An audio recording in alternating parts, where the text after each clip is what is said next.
Greetings, hello, good morning, good afternoon, and if I don't see you, good evening. Wait, that's not my line. Welcome to this week's Burning Questions. Joining me this week is Nitro, Typat of the Typat family. I've really got to get better at doing my Typats. Triangularity of the clan Triangularity. Noscavian of the Nosferatu Malkavian crossover tribe. Oh my god, it's Kemi. And last but by no means least is, of course, Fastcart, who makes up for at least 3/5 of the people on this cast.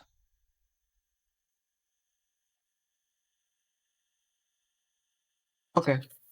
The math works out. The math works out. Mm-hmm. We've got Kemi in the audience. Oh my god. That's exciting. I love Kemi.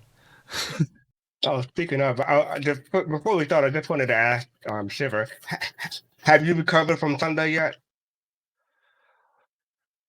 So many answers that are just so wrong that I could say to that.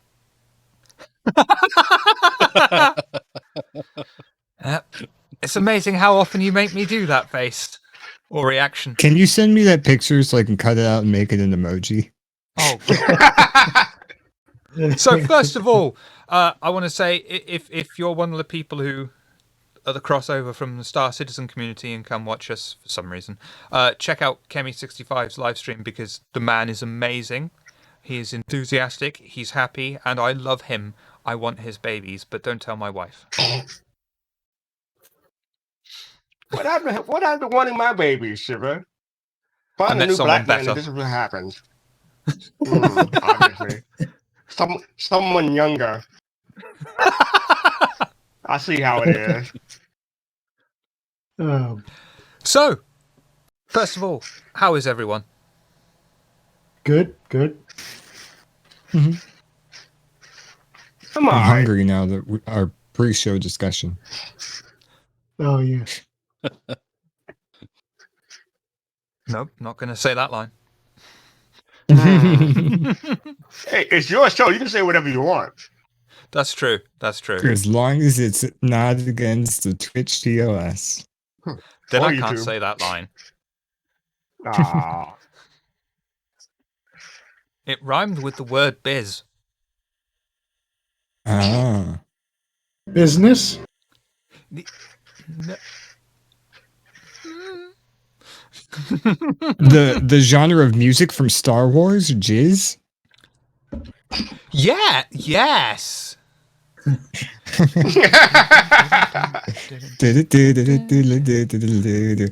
It's really bad when I've got other music in my ears and I can still hum that song without having to think about it. That's the power of jizz. I can't believe that is the canon correct and accurate name for that space music. The jizz is overwhelming. You're not going to get monetized because you're using that word on YouTube, right? Oh, But don't get me started on jazz that. with the twist. Fucking YouTube. The rules on YouTube are fucking shite. Oh, and you said the F Right? word. And you said the F word within the first 10 minutes. Bollocks. At least I didn't say cunt. So, what happens on YouTube is, right, we do like a 4 or 5 hour long fucking episode of Vampire the Masquerade, and because for 2 minutes we use a slightly copyrighted track, the entire thing is not able to be monetized, and you think, that's bollocks. Yep. That is bollocks. Yeah. Anyway. So, last session. Players, first of all. Any thoughts, feedback? What did you make of it? Did you enjoy it? Did you hate it? Last game is... Let's go with such a Triangularity blur to first, me. because Triangularity is very Yeah. rarely here. Yes. I think it was quite a special episode. We had an enormous long intro scene where we just talked and talked and talked, and I thought that was quite amazing. How to interact to each other. That was quite fun. We were in the office for what, an hour and a half? Yeah, something like that. About that, yeah. Yeah, I'm yeah, hoping we that I were can get you all having to do that again. like a family argument, basically, behind closed doors with the coterie, because we're behind the scenes. But yeah, it was a good session. Um, I was kind of hoping we like snuck into the cult meeting, or heck, just walked in. And was like, hey guys, we want to join the cult of Mythos. We really like what you do. As soon as Shiver, as soon as I was like, "Hey, can I crack the door open so it's easier to see in a way that wouldn't be very loud?" Shiver was like, "Nope." I was like, "Cool, this door is staying shut." I was prepared for you and expecting you to go in. I know, but we were kind of doing all stealth, and I didn't want to, and I wasn't like disobeying rules anymore because I made that crit. So I was just like, nope, that's not a good idea. If I The was still one under my time- clan compulsion, I would have ripped that door open. The one time I planned for you to do what you normally do, kick the door in, guns blazing, screaming, hello, we're here, we're kindred, we're going to kill you all, and you stealth it. Well, to be fair, we went in there and we knew that some Tremere were involved, of some kind, and like they're shady dealings. So we know that we weren't going to go in. That a good majority of people in there were probably kindred. So one, I know that rule 0 is don't get caught, or rule 1 or whatever.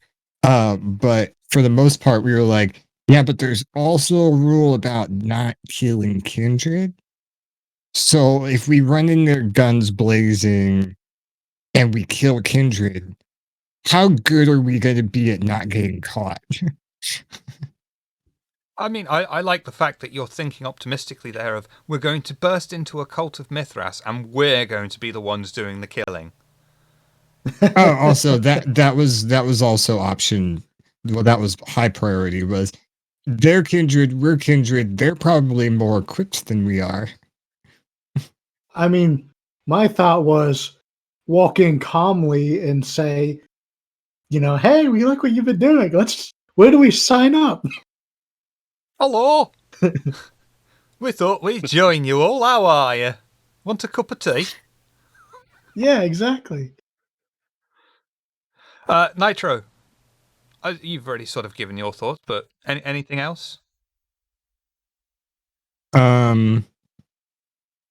In hindsight, I wish I hadn't gotten rid of my clan compulsion so quickly, because that could have made that whole situation really interesting. Because, like I said, I would have kicked down the door and been like, "Hey, yo, I'm gonna kill you all now." But other than You that, died. no. Yeah, exactly. The end. Time to make a new character.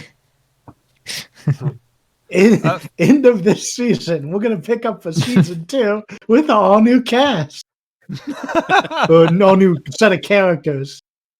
Fastcart, as our loyal audience member, apart from Celisk, who we also adore and love, what did you make of it? So one of my favorite scenes is you take 10 minutes trying to get through the door. It turns out it wasn't even locked. We've done that multiple That's the times. best. We have done that multiple times. I'm not sure if I should be proud of myself or not, because I've made them so paranoid about doors. They're like, do we knock? Can I touch it? I don't know. It's a door. It's our arch nemesis. It went from no, don't knock on the door, to why don't we just knock on every door, to no, doors hurt when you knock on them, don't touch them. Yeah. Not long. I'm kind of curious what the code, because it seems like the coterie is interested in Isaac taking that angle with what, Marina, whatever her name is, Maria. Ghost. Maria. Yeah, Maria.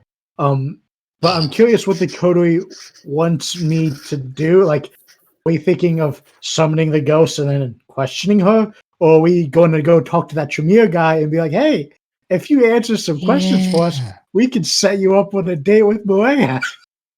I totally You're all right forgot with then that summon the part. ghost. sort of. I totally forgot that summon one the of the ghost. options was to summon her ghost. Yeah, summon the ghost and compel her to go spend time with him. I love that there's like 10 different ways to pronounce Maria's name. Then no one is quite does it the same way each time. The problem is, though, if you summon Maria as a ghost and then they go on a date to a bar, she can't get anything because most bars don't serve spirits. Hey, Groundhog. But He's way too proud of that joke. He's way too proud of that joke. Anyway, so I also I thought it was interesting. I had to skip out for a part of it, and Skip. And so I watched the part that I missed today. So it expressed on my mind. It was like, so it turned out that Isaac now has to stay in the car from now on. Yeah, apparently. That's going to be interesting. Can Isaac drive? No. I mean, I guess he could try. He could probably read a book on it. Now, where is the right, you should try. accelerometer on this thing? Like it would make sense if he could drive and maybe be the getaway man. That's a nice little job almost though. Amon, where do you keep the hand crank you used to start this thing? Now, one of you get out with a red flag and stand in front of the car to announce our presence. So, yeah, if there are any questions, by the way, for viewers, the threes of you, please just feel free to ask. I like I have a Kemi's question. joke question of would she settle for sex on the beach? Who wouldn't? We could go to I Sandy have a Crack. question. So Silver, so what's an underpass? That's when the road goes underneath the bridge. Goes underneath another road, but yeah. Oh, okay. We just call that a Bridge bridge. road, same difference. Well, see, Well, what's an overpass? that's where it gets less confusing, is because you call it a bridge, we call it an overpass. So an underpass Yeah. is when you have a road that goes under an overpass. Exactly. Yeah.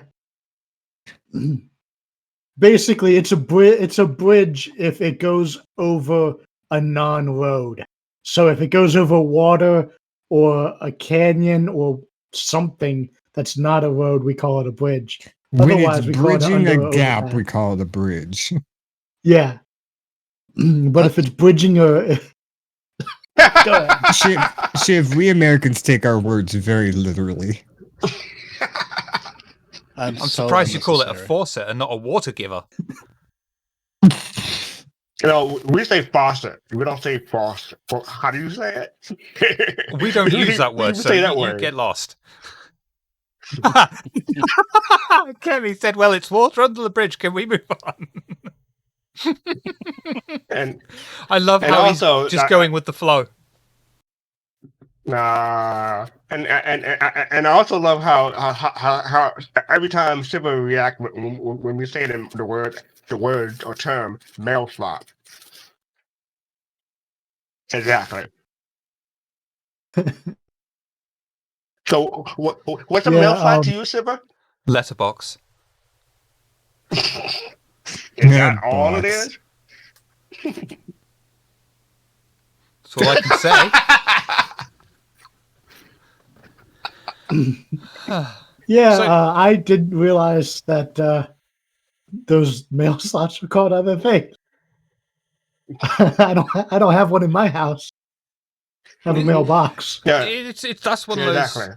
It's one of those Yeah. things, and it's not so much of a problem. It's just one of the minor things Isn't it funny? where we have It is funny. a large amount of Americans, one European, all playing a game in the UK. That's a good question, Salis. We'll come to that. It's one of those minor things. It's like, so how do you post your letters? Well, we go to a post office or a post box. You don't just walk to the end of your drive. No, we're not lazy fucks. Also That depends or- on where you live too. Yeah. I mean, and it some people do have a mailbox, but that's extremely rare. Most just shove it through the letterbox. Not that we get much How is mail it apart in- from bills. And how is it in Japan? Same as UK. Oh, really? Hmm. Okay. Yeah, Japan's got this weird hybrid of everywhere. Okay, Celisk wants to know, how do we deal with metagaming? Which is a great question. Mm. Noskavian, we'll ask you first because, I know for a fact you've got a lot of meta knowledge. Should we Carefully. define what metagaming is first?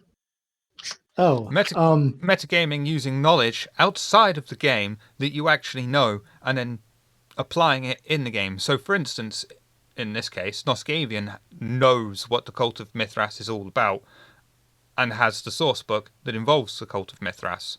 So how, Noskavian, do you portray your character and not metagame? So, I mean, the first thing you always ask, would my character know that? And luckily, my character does have a very high occult score, so that does help. That there is many things that he would reasonably know. That said, I know one of the things you mentioned about the cult was really obscure, and I almost commented on it. Then I realized, wait, that's so obscure that it's probably intended for us to not understand. So I kind of bit my tongue on that one because I realized, oh wait, Isaac probably wouldn't quite understand what that is. Another place where I definitely messed up is when Isaac was starting to talk about the Tremere, and I realized, crap, Isaac would not know that. So then, once I caught myself, I referred to the doctor, who then corrected me that that's all hearsay, and just don't pay any mind to that because that's actually a quite good example of metagaming because I knew immediately what you were going to, and because the whole thing about how the Tremere was made was by using the Salubri to becoming a vampire clan, and the thing around that is that I know that how I gonna solve that with how my character would be informed of that matter if he was kind of attacked with that knowledge. So the most likely thing that the Tremere would do is that that's just a lie. Yeah. Everything you hear about that is just bad rumors and attempt to blame the Tremere for something they haven't done. So Yeah. I kind of use that for just try to avoid that kind of a topic. And Yeah, good. So I don't play that with a purpose. So even though I find it quite hard at times to avoid those kind of moments because I have also been playing Vampire for some like 20 odds years, even though it's and I do have some meta knowledge, but how I solve that is that I also try to kind of think about the facts and if my character knows it, and if I know some part of it, I try to have an angle on it so it's not really that truth, but maybe kind of um, some slight different angle on it, so it's not directly facts from the books, because I would find that a bit weird. I've So I been try to alter the knowledge. As a storyteller, I've been quite blessed with the players who get VTM as a roleplay game, because Noscavian, Triangularity, and to an extent as well Ms. Hearts do and have played Vampire the Masquerade before and do have some meta knowledge. But the point of playing VTM is to roleplay. It is the point of being your character, not to win or anything like that. And some people who bring in, who start a new group, the people in the group may not necessarily understand it. And, if they come from a different game, like, I'm not trying to knock Dungeons and Dragons, it's just a different game with a different objective. If a Dungeons and Dragons player comes into Vampire the Masquerade, doesn't know much about Vampire the Masquerade, they're going to try and play to win. And VTM, or any of the World of Darkness games, is to play the story, is to go through it as your story. So they want to play their characters, they want to do it as their characters. And when it comes to metagaming, if they are stuck, as a storyteller, you can look at their sheet and say, well, you might not necessarily know this, so you've got to quickly think on the fly and say, you don't know that, and here's why, or something. Yeah, I'm a completely lazy player. I always try to play a character who is not smarter than I am in real life. So so everything that I would know, my character would know, or stuff like that. But also, like for in-game knowledge, it's if my character doesn't know something that I as a player do know, I try to not maneuver, but I guess I try to make it so that my character knows something that I know in game soon, so I don't have to pretend that neither I as a player or my character knows something he's not supposed to know. That makes it easier for me to play. Yeah, that was pretty much the way I was going to go too. Is I'm having a lot of fun playing VTM, but it isn't one of those settings that I actively go searching for information on my own. Except for certain things that I thought were pretty interesting. So I kind of just went into this and I made sure to try and make a character that I wasn't really worried about knowing more than my character. I was more so making a character that knew more than I did. Because that situation is just sucks, because you never know, like something could be said to you and you could just be like, oh, I was supposed to know about that, I know about that, what's that? Hey, Trey. And that situation is just difficult to try to avoid. But yeah, so I got lucky with the fact that my character concept was kind of like, he is kindred, but he got thrown into kindred society literally in the first game. Like, he was off doing his own thing, and all he really knew was, I drink blood now, and I sleep during the day, and that's all I know. And so I've been everything that I've learned, and I don't know if it's just VTM or if it's just role playing games in general, but when everything has specific names for a lot of stuff, even the offhand knowledge that I've been learning from what other characters say around me is still hard to archive in my brain, because like sometimes I'm like, is that a name of a person or the name of a thing or like this and that? Take notes. Well, it's not notes. It's just like, I've heard that word before, but what is it again? Exactly. That's what notes are for.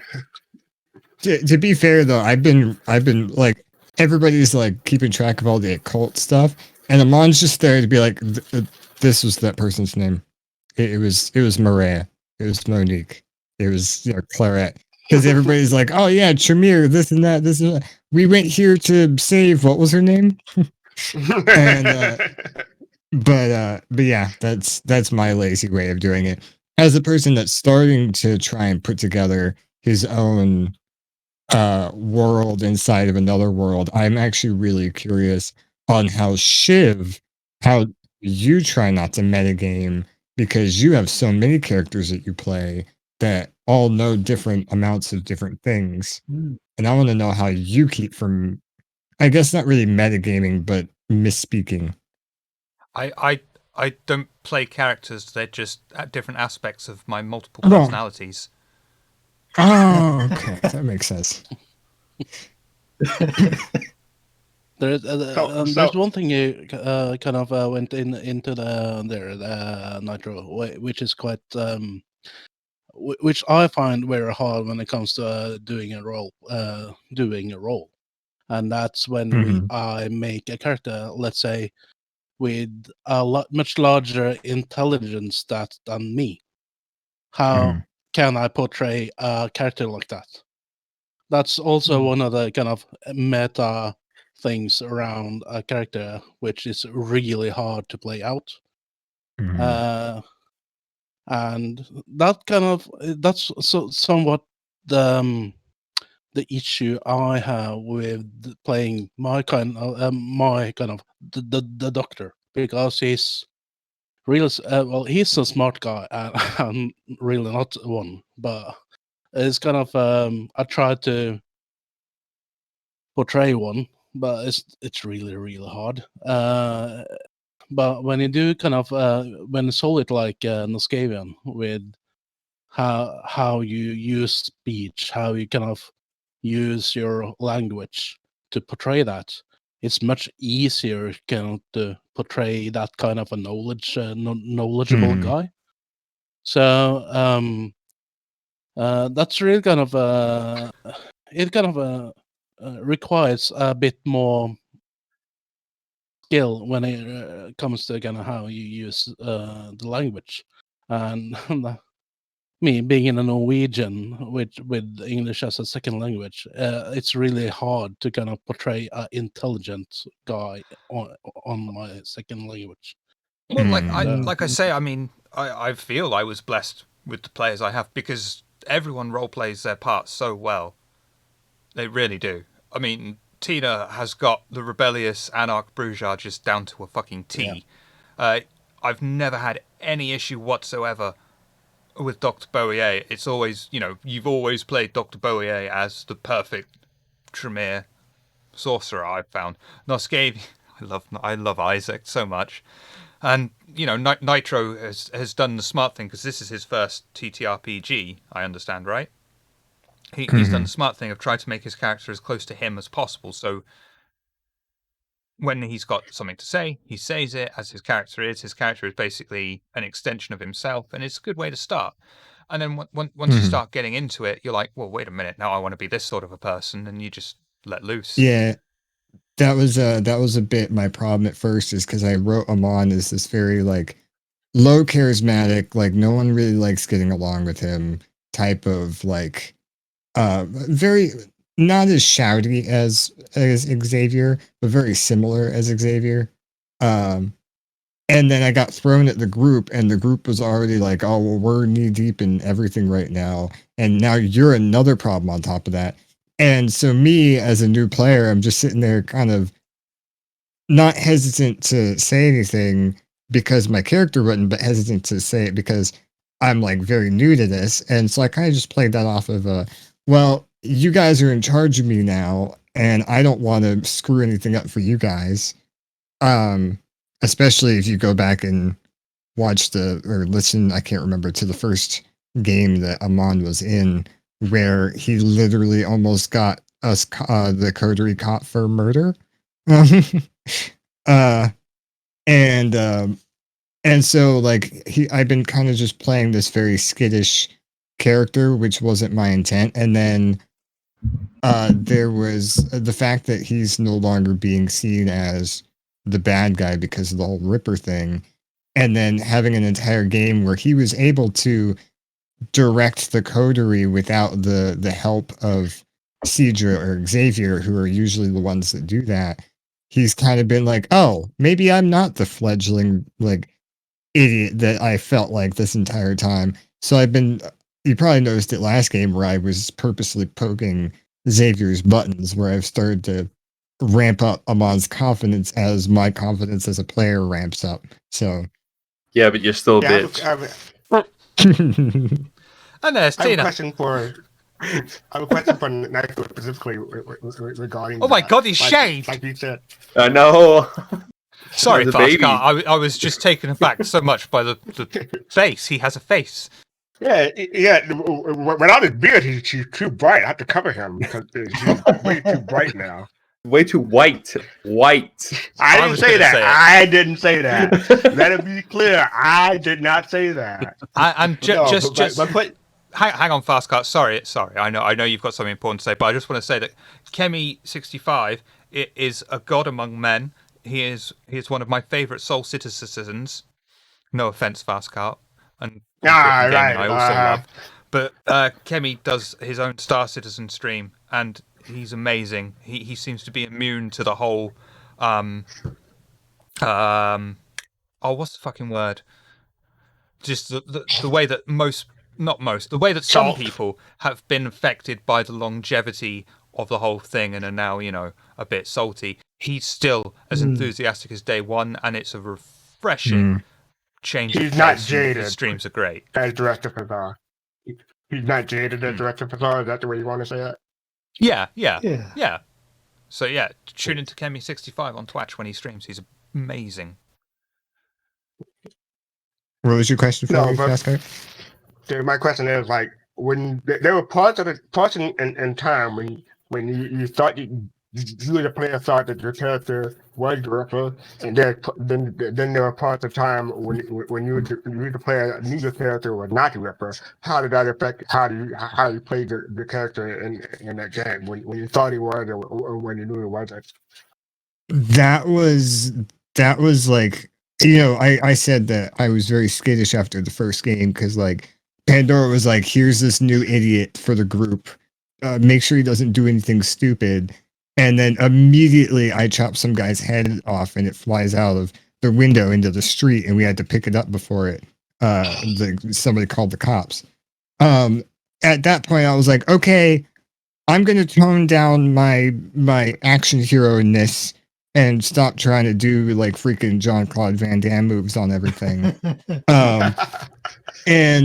And then all of a sudden, it was like, oh, but also you've been the one that the group is sent to murder. And I'm like, okay, I'm going to tone it way down, and I'm going to make sure that none of y'all want to kill me. And then when we figure out that I'm not the murderer, then we're good. But yeah, no, like in the background, I mean, you've been parts of in the conversation between me and Shiv where I'm just like, but Shiv, there's no way I'm the murderer because this happened. And he's like, you don't know that. And I'm like, but then there are this part where it's like, I might be the murderer. And he's like, that's true. And it was, in the background, I was panicked because I was like, I essentially had no game plan for if Shiv just came out and was like, yeah, you are the murderer. So when we were in like the whole Wonderland thing, and yeah, it was showing me everybody their worst fears and whatnot. But when it was like there were multiple things that are clearly like, yeah, you're the murderer, that was when Amon was like, well, I'm done. I'm doomed. It's whatever. I don't care anymore. And that's why he was just very brooding and angry the rest of the time. This isn't entirely related, but when you were talking about how you were worried about possibly being the murderer, it made me think of the a horrible idea of being introduced to a new party as the bad guy.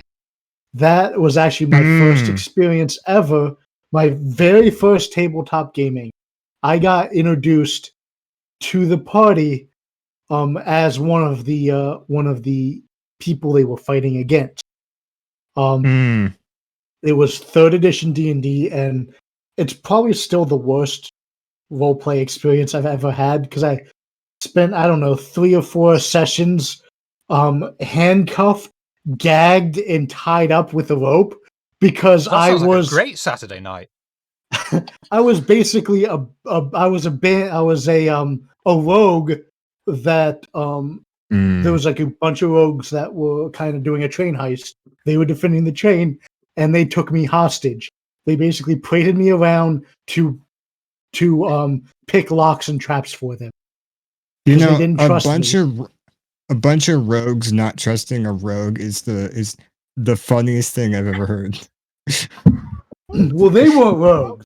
It was a bunch of Oh, rogues. I thought you said it was a group of rogues. Okay. Who is Yeah, that? well, they were just a mixed party, but they were defending the train, There you go. and a bunch of rogues came in to try to steal stuff, and one of them Hmm. survived, and they took him hostage. That was me. Hmm. So I've heard really that sounds like it sucks, but I've actually heard yeah. situations where players halfway through their game, because of the way that the party would treat them, turn themselves into a bad guy because they were just so angry. I was reading this really I think it's in a pinned like tabletop story type subreddit, so I might find it and post it. But it was in one of the Star Wars RPGs where the mechanic character that kind of worked on the ship, everyone treated him like garbage. They're like, here, fix our stuff, this and that. And he worked his way while everybody was off doing missions and he had to do all the grunt work. He like secretly started studying to use the Force, and he built his own lightsaber. And in the end of the campaign, he went full Sith Lord on them and killed them all. It was the coolest thing I've ever Huh. read. So, Interesting. Tina, this is your first time, I think, on Burning Questions. What did you make, Yep. going back, what did you make of the last session? From, yours as a player's perspective and, if you want Xavier's perspective. I don't know why I forgot Xavier's name. There's a couple things going on right now with how Xavier feels about the last session, actually. He's got a big decision coming up with a party. Yeah. Wait. The party for. Mhm. Oh dear, because that's this week. Unlike the Masquerade Ball, where there were other Anarch, this is not one of those things. So he's assuming he'll be the only one there, and I don't know how he feels about that just yet. So We've actually got the party on the other this week. On the other hand, oh yeah, I won't be there. Yeah.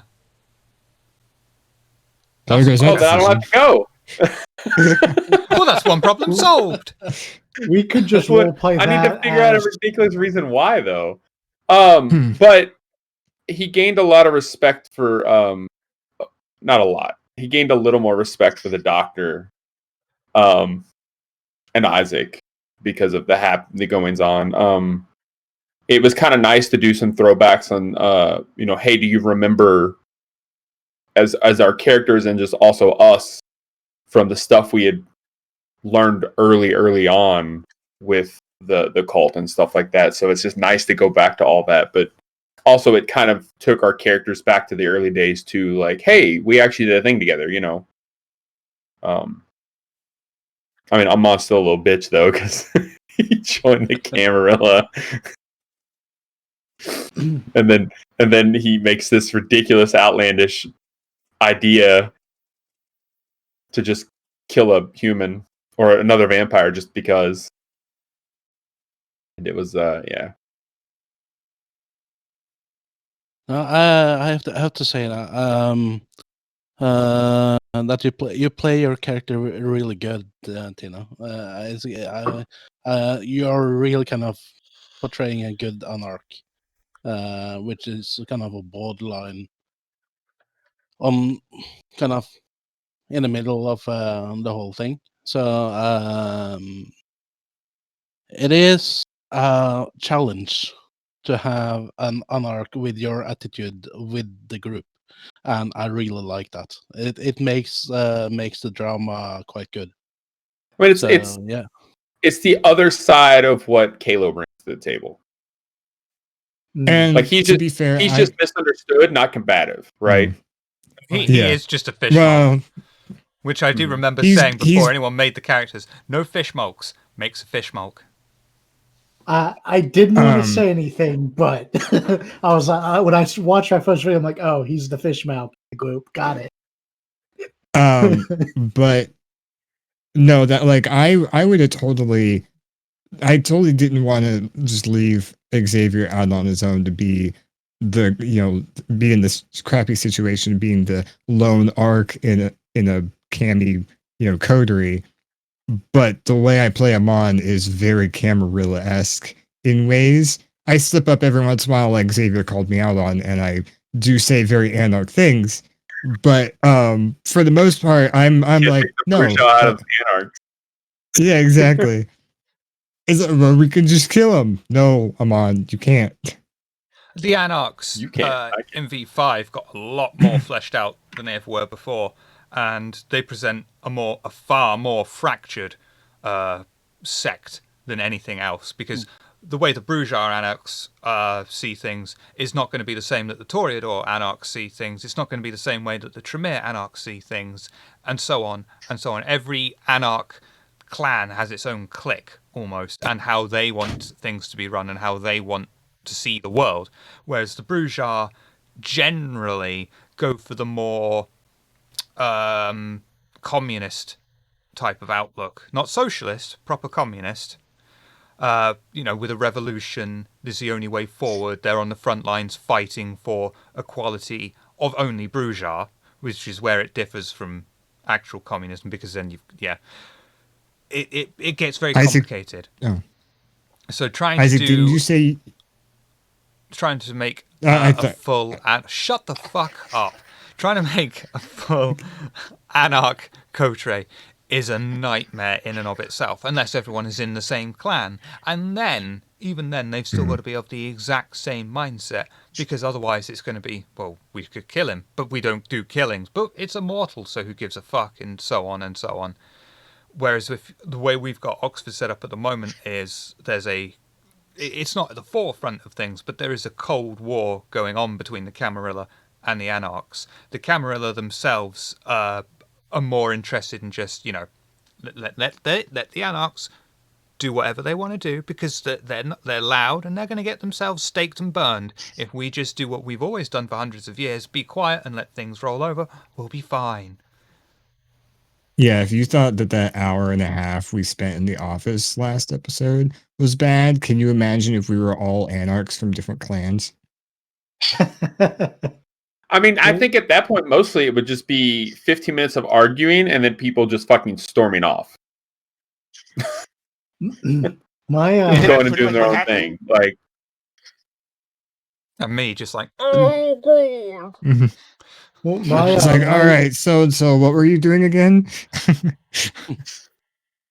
Actually, I'm quite glad the Anarchs are divided like that, because that would be bloody dangerous if they're really united.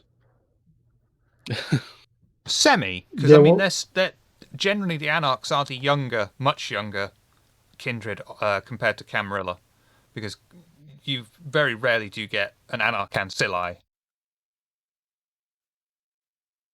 One of my favorite kind of Brujars is like the kind of like the warrior king, the kind of more the Bruja that relies more on their charisma and social skills over the physical fighting skills, even though yes, they still have like potence and celerity, when they also have a lot of stuff invested in persuasion. It adds, or presence, I should say. It adds a bit of an unexpected twist, which I think is pretty cool. And I don't think it exists in V5, but in V20 there was a really awesome amalgam. I forget what it was called, but it was between potence and presence, and it was basically that situation where everyone's at a board meeting and like the Bruja is having the conversation and he really wants to get his point across. So he gets so pissed he slams his fist on the table and like splinters the table, and it's like intimidation / presence, like a charisma check, but he uses his potence to get his point across. If Noma wasn't a Malk, that's probably what he would have been. Because he was the exact opposite of Amon. And Amon is very low in charisma and very high in fighting. Yeah, go ahead. Yeah, no, the thing is that when you speak about Bruja, that is kind of those kind of characters, the presence Bruja. It kind of reminds me of with the knowledge from the clan True Bruja, which is an offspring of the Bruja clan in the medieval ages, or well, way long ago, and those are kind of really interesting. Mhm. So that's some of the things I kind of feel that still lacks in the V5 right now, and that's all kind of the the colorful variants of whatever bloodline there's out there. But Kimmy said he loved your red shades, by the way, Triangularity. oh, thanks. But yeah, the True Now that Bruja I- are one of the most misunderstood clans from the older games. I have seen horror stories from players on like Reddit where they say, I wanted to play a True Bruja, but the storyteller said there's no time travel allowed, and it's like it's You not can't really how time. it- oh. No, like now that I've not only become more familiar with tabletop RPGs, and especially ones that are not the standard D20 set like D&D is, um I've been exploring a lot more RPGs and whatnot, and that's my favorite thing to do is look at like a clan's for example, and going, yeah, there's the stereotype of the Bruja, like what I did with the Mon, kind of. um and but some of the more fun things is when you go, yeah, the Bruja are normally fighty, shooty people, but they're also really good at like um social strength rather than like physical strength. And so taking a build like a Bruja and building it entirely the opposite of the norm is some of my favorite things to do. It's like, oh yeah, what if? I mean, this would probably, I don't know how it would be great, but it's like, yeah, a Malk that's good at fighting for some reason, or this and that. It's like just playing around and being like, yeah, sure, I could go the stereotypical way, but what if I went the other way and see where that takes me? I mean, the combat intro. Sure, you might not have you might have not have like potent celerity, but they've got fortitude. They can take a hit, and then if you're in mid combat, you decide to use dominate or presence to shake your opponent. Like someone pulls a shotgun up at you, you tell them to drop it, and then you bring your sword at their skull. Oh, that's a good idea. So what they need to do is bring the Trinity into VTM. Have one tank, have a free DPS and a healer, and you're good. I don't think there are healers in V5. You talked about at one point if that me and the doctor could maybe talk about if I really needed it, because I remember I was really scared about how the health system worked before we finally figured it out. You were saying that there might have been a way that you could use, like the doctor could use some kind of blood magic to give you health or something like that, but we never explored that idea. Would be a good thing.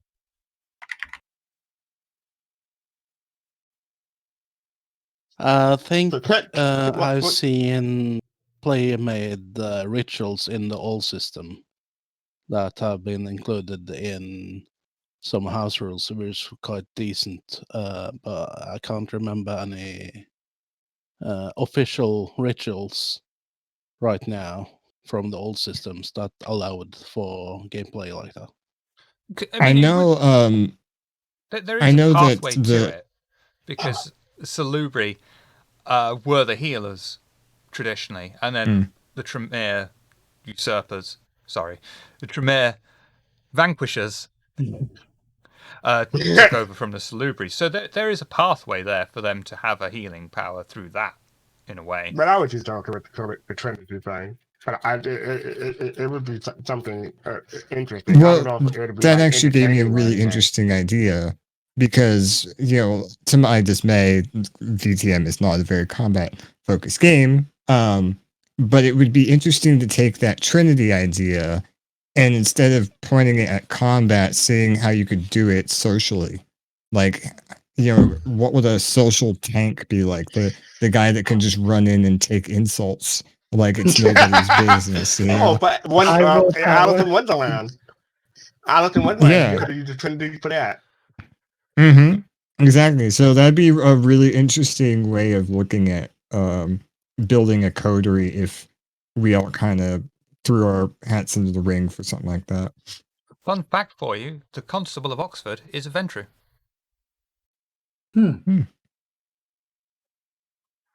I'll be sure to forget that so Amon doesn't know. Oh yeah, that's the other thing about metagame is that if it is something that I'm not my character is not supposed to know, I try to forget it. Fun fact for Amon, the Keeper of Elysium is Bruja. And an Anarch. I think I did know that. And an I think Anarch. Xavier mentioned that. He did, maybe. but yeah. Mm. We don't know where he is. It would make sense if a Keeper of Elysium would be a Camarilla, would it? It doesn't have to be. Elysium is meant to be completely neutral ground for all kindred. I thought it was pure Anarch. The thing with Elysium in Oxford is it's right in the heart of Camarilla territory. So, in theory, an Anarch is welcome in Elysium. The problem is an Anarch can't get to Elysium without being slaughtered on sight.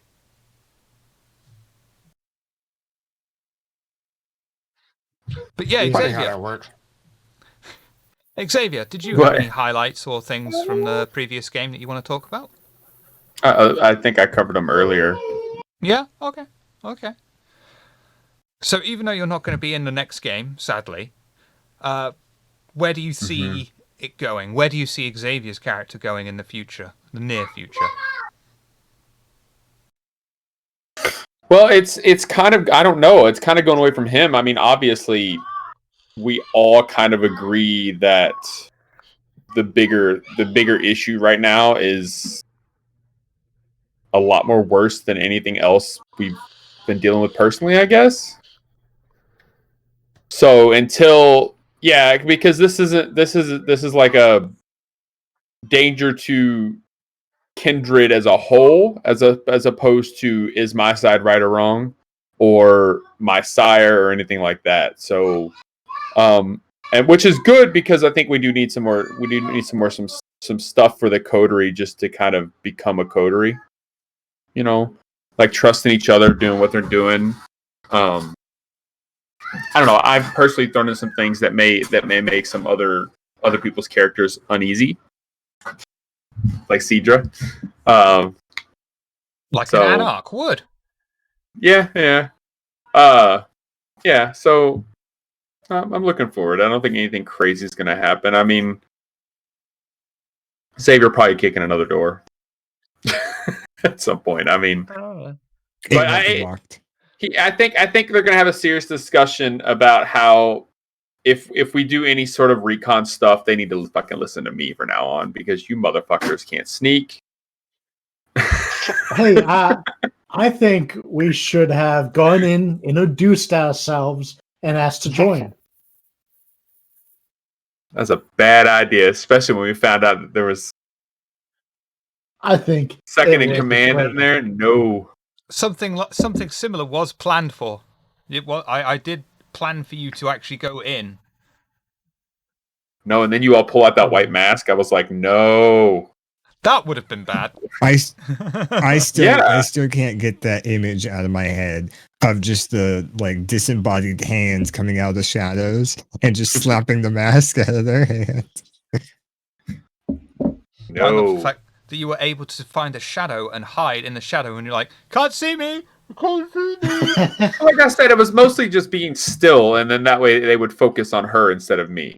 Still enough where once I moved, they'd been like, wait, where'd you come from? Not in shadows, but yeah. I mean, because... Sorry, Noscavian, go on. Well, when the doctor failed his hide roll, as a player, I was thinking, okay, here we go. Isaac is going to do the gentlemanly thing and give the doctor the mask so the doctor can use that. And then when Isaac fails his role, I'll be able to talk to these people and try to explain why I'm here. And then I got a critical success, and I hid. Well, a messy critical, wasn't still. it? Yeah. Yeah, Was both it of those Cedra's mask you knocked crits. off? Yeah, I think Yeah, Yeah.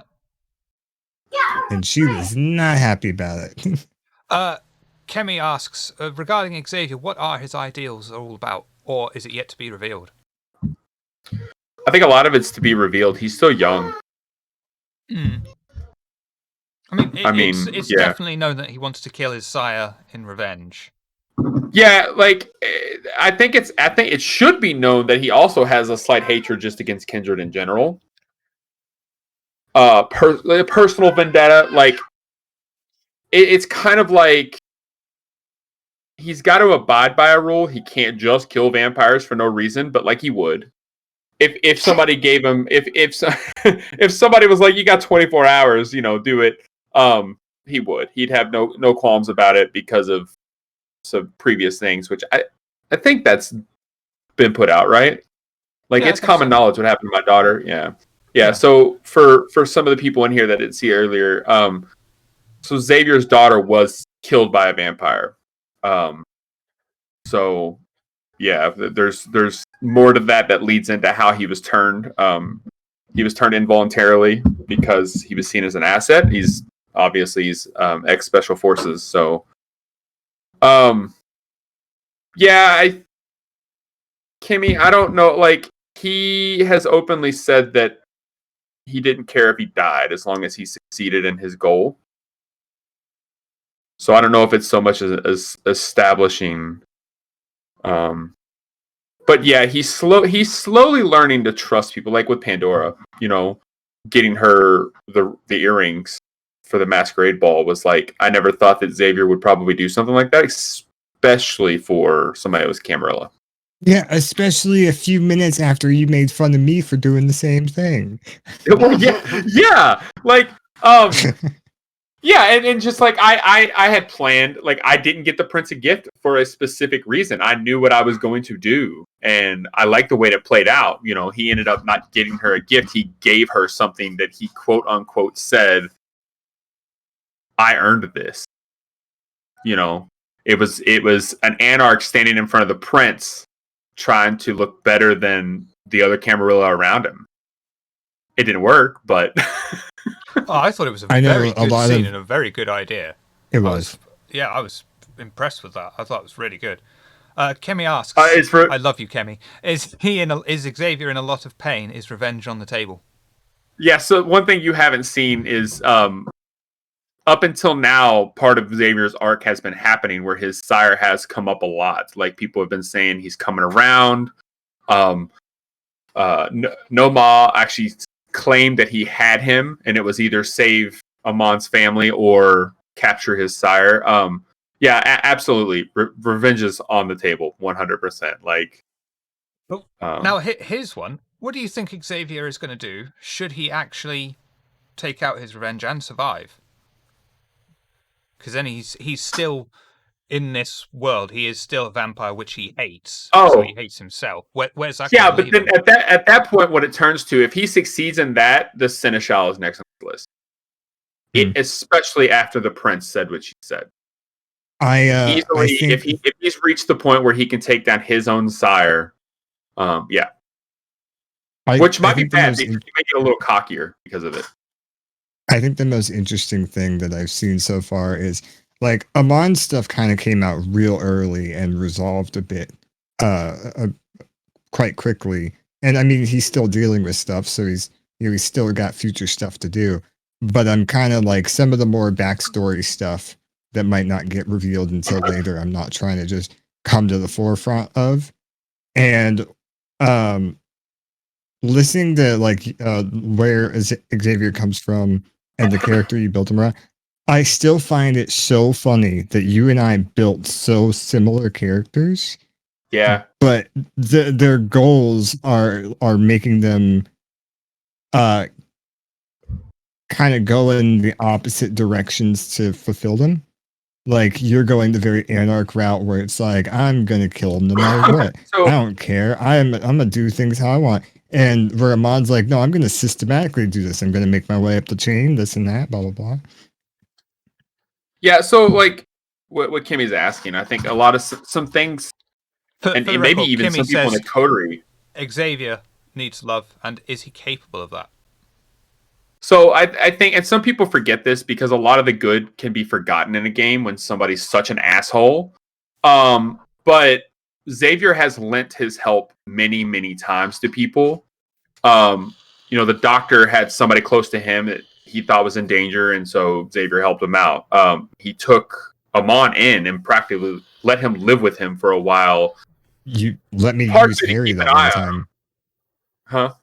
Fucking You Harry. let me use Harry that one time. Yeah, like I've lent my contacts to my coterie and stuff like that.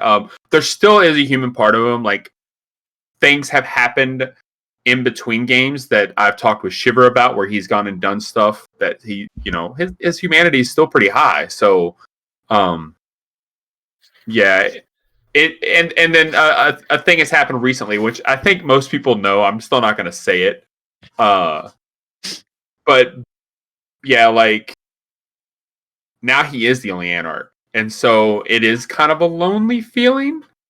You're the only person, like the other guy who is in the same clan of you just straight up was like, nah, not my thing.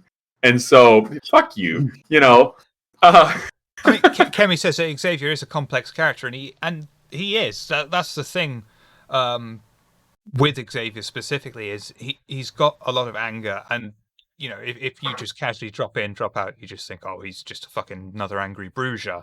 But there's reasons for There's a the lot anger. more. There's reasons for the hatred. There are layers upon layers upon layers upon layers, and that's why we haven't done your personal story. We've teased bits of your personal story, but I feel that because of the way Xavier is, it's got to be something really do it justice. It's got to be something long. It's got to be something complicated. It's got to be sort of longer than Fast Cart's memberhood. That's how long it's got to be, and that's pretty big. But he may be the only Anarch, but he's not the only non-Camarilla. Yeah, no, and I've learned to say these things that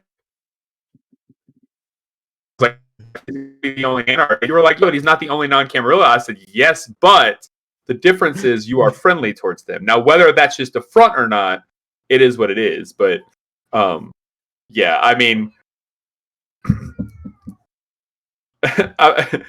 it's funny that Amon joins the Camarilla after he literally was forced to get out of a car and almost killed. Yeah. But What's now the funny Scourge is is that after him. that Like, you actually overread the less book. so scared him and more so motivated him into his current mission at the moment. You are a pussy. Like, Mhm. I'm scared. Hold me. One of the tropes that some people fall into with VTM and the Camarilla is making the Camarilla almost like the good guys of this statuary beacon of hope, and I'm trying not to fall into that trope to make the Camarilla seem like the good guys. I am trying to portray them as something that is also dangerous to people who are inside of it, but it's the lesser of two evils in that they've been around for hundreds of years. They've managed to keep vampire society a secret. That because of doing that, they keep other vampires alive, whereas anarchs are Yeah. extremely new and loud. As someone that is new to the whole VTM universe, the way that you've presented it makes it feel very much like the Camarilla is organized evil and the Anarch is chaotic evil. Good. Oh, on Sunday when he was on Soul Citizen, I asked him to explain what VTM was. I was trying to get him to say Vampire the Masquerade because he keeps saying like VTM, and our audience may not know Oh. what VTM stands for. So I'm like, Vampire the Masquerade and World of Darkness, but yeah, so that's they're trying to put that out for people who may not know. So the more could people have been know, more that maybe confusing. someone will become interested in it. It's a game about vampires and their eternal requiem with each other. Oh wait, No. Somebody I know, I told them that I was playing a VTM game, and I just said VTM. I didn't say Vampire the Masquerade, and I just figured, oh, they're probably not gonna even know what that is, and they just respond, oh, the vampire sex game. yeah. I mean, that's the other stereotype. No one told me this. That's It's funny though, because I feel like we need to add an asterisk to ours, like Vampire the Masquerade, not like LA by Night. I mean, LA by Night is in that very special niche where they've got not just Jason Carl, who works for World of Darkness and actually produced the current game, but professional actors playing these things. And if you watch any Vampire the Masquerade stream, people laugh, people have a giggle, people break character all the time because, you've just had a dealing with a weird creature that's got an arm for a face sort of thing. Let's just chill out for a sec, breathe a minute, comprehend that, have a laugh together, and then move on, because you've got to deal with this in a way. And that's why we have the debrief after the game as well, so everyone can, wind down, get out of character and go, well, fuck me. That's actually a point that's I'm not criticizing, by the way. I'm not criticizing LA by Night in any way. They are amazing. Simple as that. They are amazing. I've only seen one Oh, yeah, I episode, enjoy it. and I actually thought it was really good. I was saying that's one of the points that actually I feel that the Vampire the Masquerade is about, and that's the eternal struggle with the beast inside of the vampires. We have the characters have the monster inside, the craving for getting food and blood and power because of that. Because strength is equal to easier access to blood and the whole thing like that. And I feel that there's so many people that missing that point in Vampire. And I feel, which is kind of why I play my character a bit like kind of the evil doctor, because it's kind of his struggles against the beast is kind of his fanatism with the blood is his kind of thing, and he will kind of step over corpses to get to satisfy his beast like that. And that can be very, very dangerous for the coterie if unless he's handled. I know. And so I try to play a character that needs help for not breaking the rules and every boundaries there is. So I mean, the perfect I think it's Diablo. There's nothing wrong with Diablo. The perfect example of that was when you discovered Morea's corpse, and Dr. Boyer's first instinct: stick your finger in the wound and give it a taste.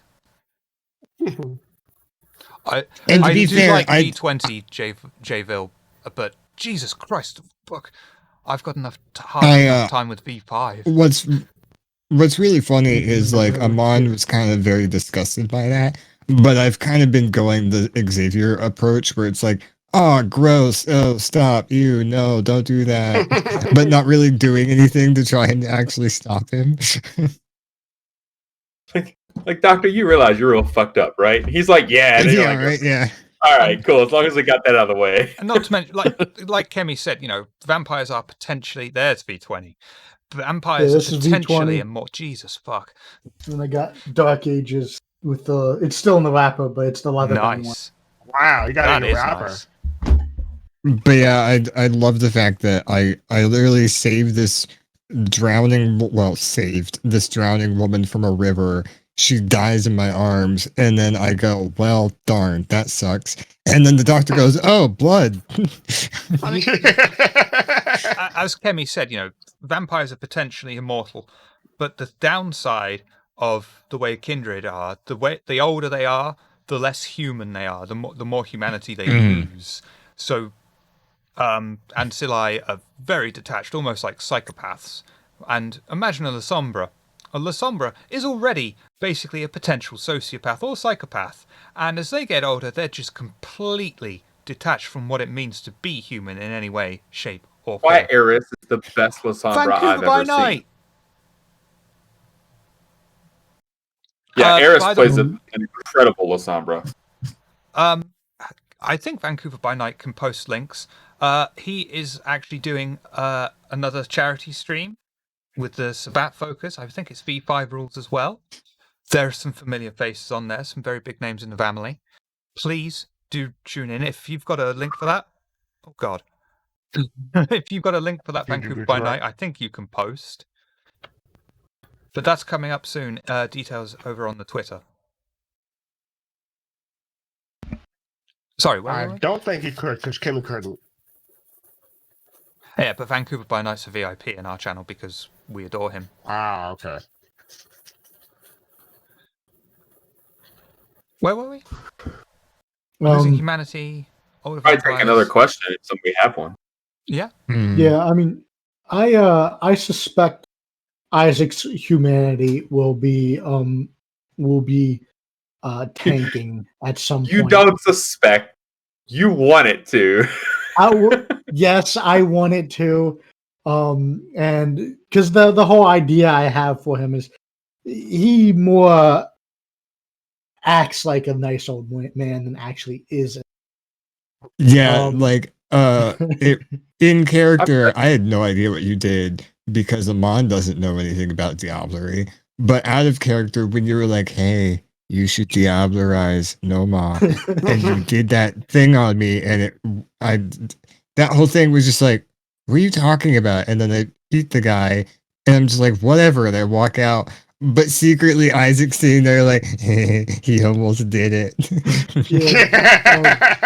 Yeah, like But, with Harry freaking out about you, now Xavier has tried to figure out like why the fuck does my main contact, why is he just terrified of you? And then things slip out, and I'm like, yeah, he doesn't not like you. He's fucking terrified of you, and I see why. Yeah, like you crazy motherfucker. That was the first time as a player I was like, oh, that's why Isaac's supposed to be scary. but and just using a lot of the Oblivion powers can cause humanity loss too. I have random question. Go ahead. How old is Isaac? Like, how old was he when he was embraced? He was like 80 years old when he was embraced. 80 He was years old when he was unusually embraced, old okay. when he was embraced. Okay. Go ahead. I was unclear on that, but go ahead. Yeah, Isaac's an old man. Yeah, and like one of the things that I've had some He issues loves his with VTM. with Isaac is he's like a lot of times I feel like I can't do a lot just because like he's got Auspex, he's got Fortitude, but then like all his Oblivion stuff, it's all tied up in like rituals or the powers he does have feed into rituals. Like I've got a power that lets me find something I can use for a ritual. I mean, that's why we're going to start doing the mini episodes a bit more as well, Yeah. because with Isaac, the rituals are a lot more involved than, say, the Tremere rituals, which, go and gather up the ingredients, a couple of pounds of blood, some dead fingers or whatever, throw it in. We can do that outside of the game and say, well, I prepared this ritual. Whereas Isaac's rituals are a lot more intense, and they're actually quite, I don't want to say interesting because I don't want to, demean the Tremere rituals in any way, but the rituals are more involved for Isaac, because they do involve literally raising the dead and communicating with this spirit. Yeah. Yeah, I think that's why I'm kind of glad. I mean, I'm more so glad now that I know how to use combat stuff outside of combat. Um, but that's why I'm kind of glad that I have like a combat build, is because the only time I really roll rouse checks is when I at the beginning of the game. And so like Amon's at like one hunger practically every game. Because all the stuff that Xavier and I use that Bruja are really good at are just like, yeah, you just get to use that. Kemi's got a great question. Why raise the dead? Why not? Typical Tremere. Well, so, good point, Kimmy. So with the Oblivion, the necromancy stuff, which falls into Oblivion, there's kind of two paths. There's the little raising the dead and zombies, which you could use as basically muscle or guards. Isaac is not going down that path. Isaac's going down the path of summoning spirits. And what I think is kind of cool about summoning spirits is if you succeed and you can successfully compel them, you can tell them to do things. You can tell them to do potentially a bunch of things. So I could send a spirit to go spy on someone, and a ghost should make a pretty good spy.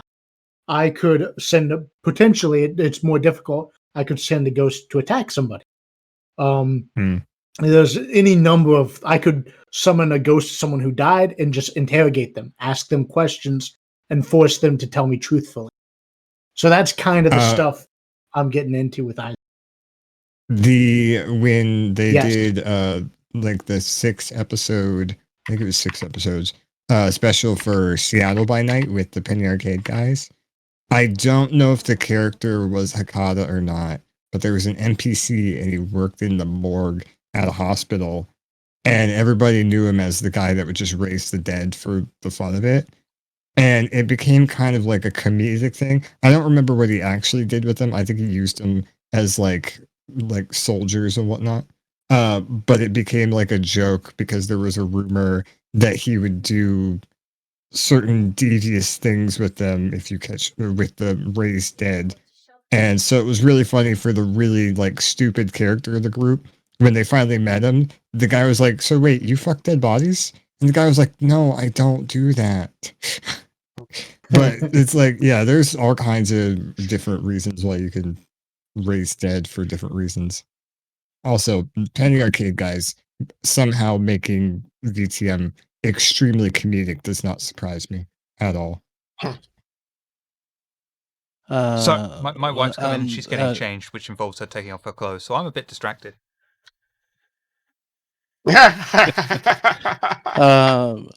Speaking about the Tremere rituals in regards to this discussion, is that the Tremere are just more versatile with the effects. They are not kind of that focused into one topic. They can do just kind of several kind of things, and they are bloody powerful. So they can be very much game breaking at times if used correctly. And I, as a player, don't want to have that kind of as a tool in my toolbox, because let's say one of the rituals that you can have is that you can track down any vampire as long as you have some of its blood, or its child's blood. You can track him through kind of his child's or lineage. So it's kind of there are stuff like that. You can also kind of listen into people. You can you can even there's some old kind of editions rituals where you can actually destroy several kind of generations of lineage, like killing vampires. They're bloody expensive rituals, but you can do that.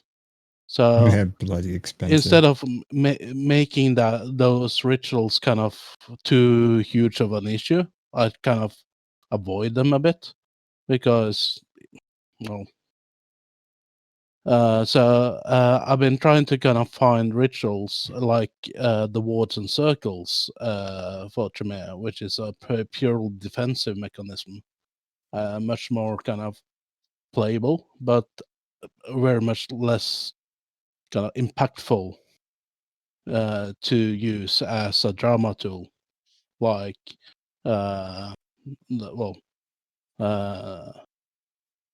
Isaac's rituals. So I might be changing that because using rituals could be really cool as a plot tool.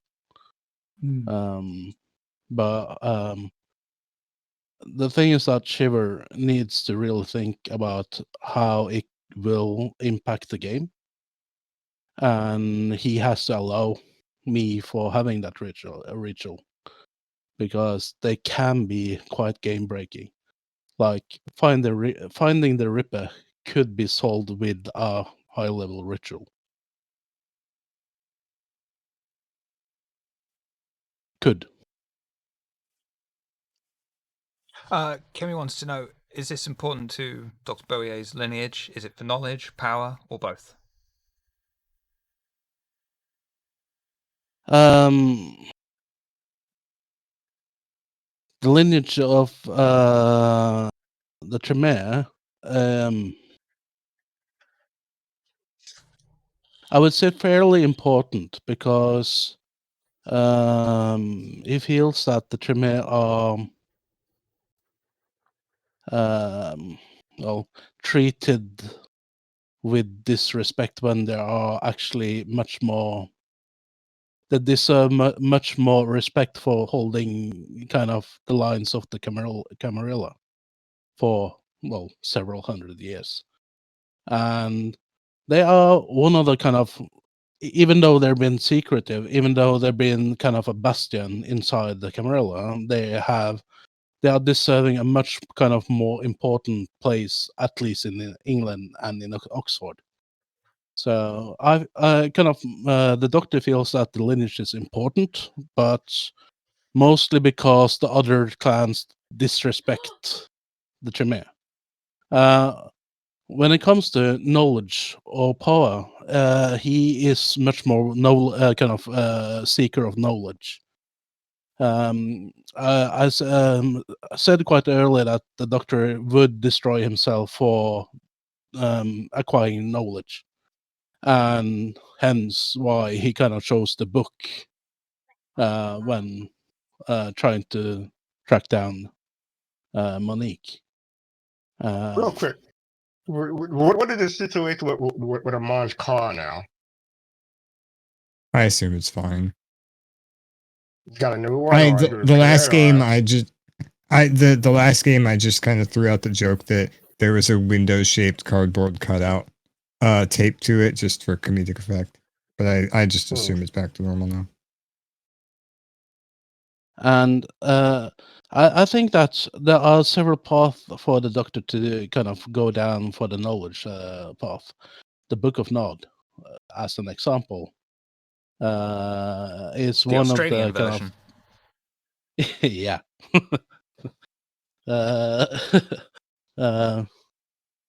So Yeah, it's flipped around. Noscavian. And you're muted. And Yeah, actually, yeah, and also if I actually think that one of the things that the Doctor could actually might be going to kind of depends on how Beast is developing, to be honest, and how it interacts with him. But it might be a possibility to go down trying to find Golconda also. but that would be a long-term kind of, and probably not kind of playable thing, because that would take several hundred of years. So Yeah, I that'd Gotta be- can stop see dipping your that fingers in random corpses. I can see that Yeah. Noskavian is the one that broke into my car. Oh, yeah, because I got the book. That book, I think it's the Book of Nod. If you try to get that on Amazon new, it's a gross amount of money, but not the most Really? expensive. Disgusting amount of money. The Encyclopedia Vampirica is about 500 quid on Amazon if you want it new.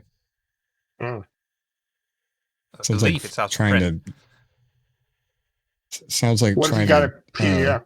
I'm sorry. order a PDF is Blu-ray dirt off from Japan. Well, what you can do is go to like Drive Through RPG and order a hard copy through them, and they print their own copy for you. It won't be Mm. any, it wouldn't be That's like cool. the Oh, yeah, yeah. official book that Noskavian has, which looks absolutely gorgeous. It would be their own made one, but there's nothing wrong with it. And the Book of Nod I is mean, a fantastic read. mentioned that, I would never have known that they did stuff like that. I thought it was straight from you know, the World of Darkness, not White Wolf, publishing. I mean, they've done several novels that are in universe, but you can buy physical copies of, like Encyclopedia Vampirica. I can't pronounce the the fragments. Beckett's Jihad Diary. Beckett's Jihad Diary. That's a big read as well. That's It's a really good thick. read Do as they well. have the novelization for Underworld? What's funny? You know what's another one? I mean, Xavier would True probably Blood. marry that woman immediately, but you know. Yeah, and then I'm- Amon would hate him for it. Well, I'm pretty sure the author who did the True Blood series based that off of like a VTM game. Yeah. Well, they say that if you the movie with Vin Diesel in it called The Last Witch Hunter, they say that movie's based on his D&D character. Oh, yeah. Oh, interesting. Stop taking all the rum fast, cat. I can't help it. It's so good. Did you know? Um, Everyone in chat probably already knows this, but did anyone apart from Noskavian know that there was a VTM TV series? No. Only because you Infinitely mentioned it. I didn't know about. Oh, wait, no. I Yep, didn't Kindred know about it. Embrace. It was Hmm. not when is it, true. Best Card? Yeah, it wasn't very true to the actual No, it was game kind lore, of trash. but yeah, it's still an interesting watch. yeah, Mm, I is it? Yeah, Is it though? I don't It's a know. 96 Yeah, one season. Shiver's entire like library of vampire books that he has. I remember during my like peak like conspiracy theorist mode where I was trying to figure out if I was the murderer or not. I remember I had like before you started even throwing the werewolf stuff in there, like to us as player clues. My brain's like, I was attacked by a werewolf. Maybe it's them trying to, I don't know, do so. I was like, maybe werewolves are involved. So I remember just like turning full conspiracy mode and just reading through all those books, trying to find every information about werewolves as I could. Maybe it was rabbits. Were rabbits? No, but I would like them to come up with a new like VTM TV show, but stick a little closer to the lore. I think that'd be cool. That'd be real Well, cool. Mm. well, I mean, the thing is, they have so many series now. There's the Vampire Diaries, which have like 2 spin-offs now. They're currently on Legacies, so they're on. You know, Vampire I- shows are oversaturated for sure. I- The that's thing, true. the thing with VTM is, though, it's got a very unique perspective on vampires. It doesn't romanticize them. It tries to emphasize the monstrous side of them more than anything. And the fact that It feels more grounded than most typical stuff. and in the World of Darkness, Kindred are relatively weak compared to mummies, Garou, ghosts. You know, they're not exactly bottom of the food chain, but they're not anywhere near the top. That's why Chronicles of Darkness addresses a lot of that. Yeah, Yeah, Chronicles of like, Darkness- everyone those hated things. that. yeah, Everyone hated Chron- that series. Not everyone is still going. I know a Wow. stream of it. I think Onyx Path took it over, and they're still producing new content for it. Yeah. Like Chronicles of Darkness, the New World of Darkness. I never got into it, but mechanically, system wise, it was better than Revised at the time. Like the New World of Darkness game system was better. The reason why the community split was because Chronicles threw away all the lore and meta plot, and a lot of the players were like, "Well, we prefer story over mechanics, so we'll stick in with VTM." That's basically what split the community there. And they semi shot themselves in the foot with the original setting of VTM, because the modern era of VTM, Gehenna is this thing that's approaching soon, and it's going to turn any moment. And then the millennium happened, and they were like, okay, so how are we going to deal with this? We'll just bring us an end to the series. And they brought an end to the series, and then they brought it back, basically, and said, so how are we going to deal with this? The fact that the Gehenna might have happened. And it's like, Gehenna happened. Shit. And this is what V5 is now, is the post-Gehenna World of Darkness. Yeah, I'm really. I know that we're quite knee deep right now in the Cult of Mithras stuff and the Seneschal and the Ripper and whatnot. But I'd really love to kind of explore the world of like interacting with people from the Second Inquisition and stuff like that. Apparently, they're going to be doing a Second Inquisition source book at some point. That would be cool. The Second Inquisition is one of my favorite things of V5 because, like, humans are scary now. You use technology, humans are scary now. Like in V20, it's like, yeah, there was the oh crap, what do they call it? The brother Society of Leopold. Yes, thank you. Society. There's the Society of Leopold. Yes, there's like some CIA stuff going on, but all that was, unless you specifically brought in vampire hunters, a lot of that was like kind of in the background. But now with V5, it's like, okay, the Second Inquisition is a thing, and they're taking action. And I mean, they did a missile strike on the Tremere Chantry in Geneva, Spain, someplace. Vienna. Vienna, that's it. Yeah, the like prime chantry. I can't Missile remember strike. when I mentioned it, if it was during the show, maybe it was in our debrief. But I seriously think like a one shot where we're just playing like a squad of Second Inquisition soldiers would be really interesting to do. I like that idea, but I want to wait for the source book to come out. Right. I got lucky with this one with the Cult of Mithras, because the Cult of Mithras in this game was a thing before Cults of the Blood God came out. And then they brought out Cults of Blood God, which has a specific thing called Cult of Mithras. And I was like, God, that was so close.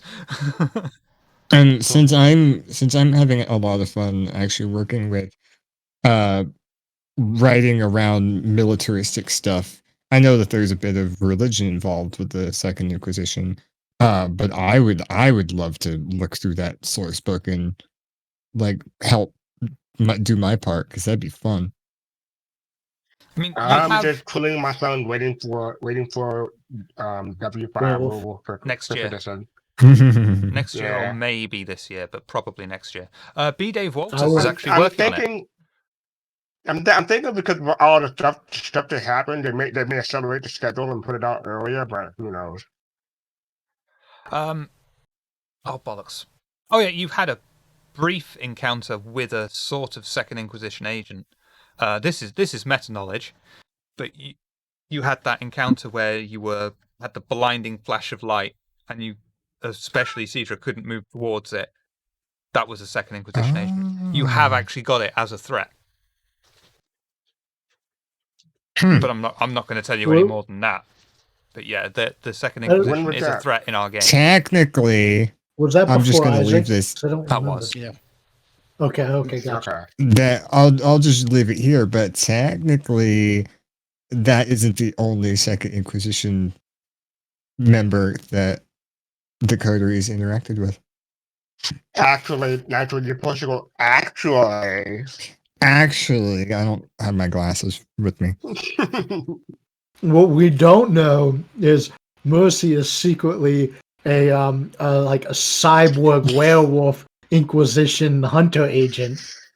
I told Only you not in to your trust mind. them. And he's he's also been studying pretending- mage powers. He's pretending to be.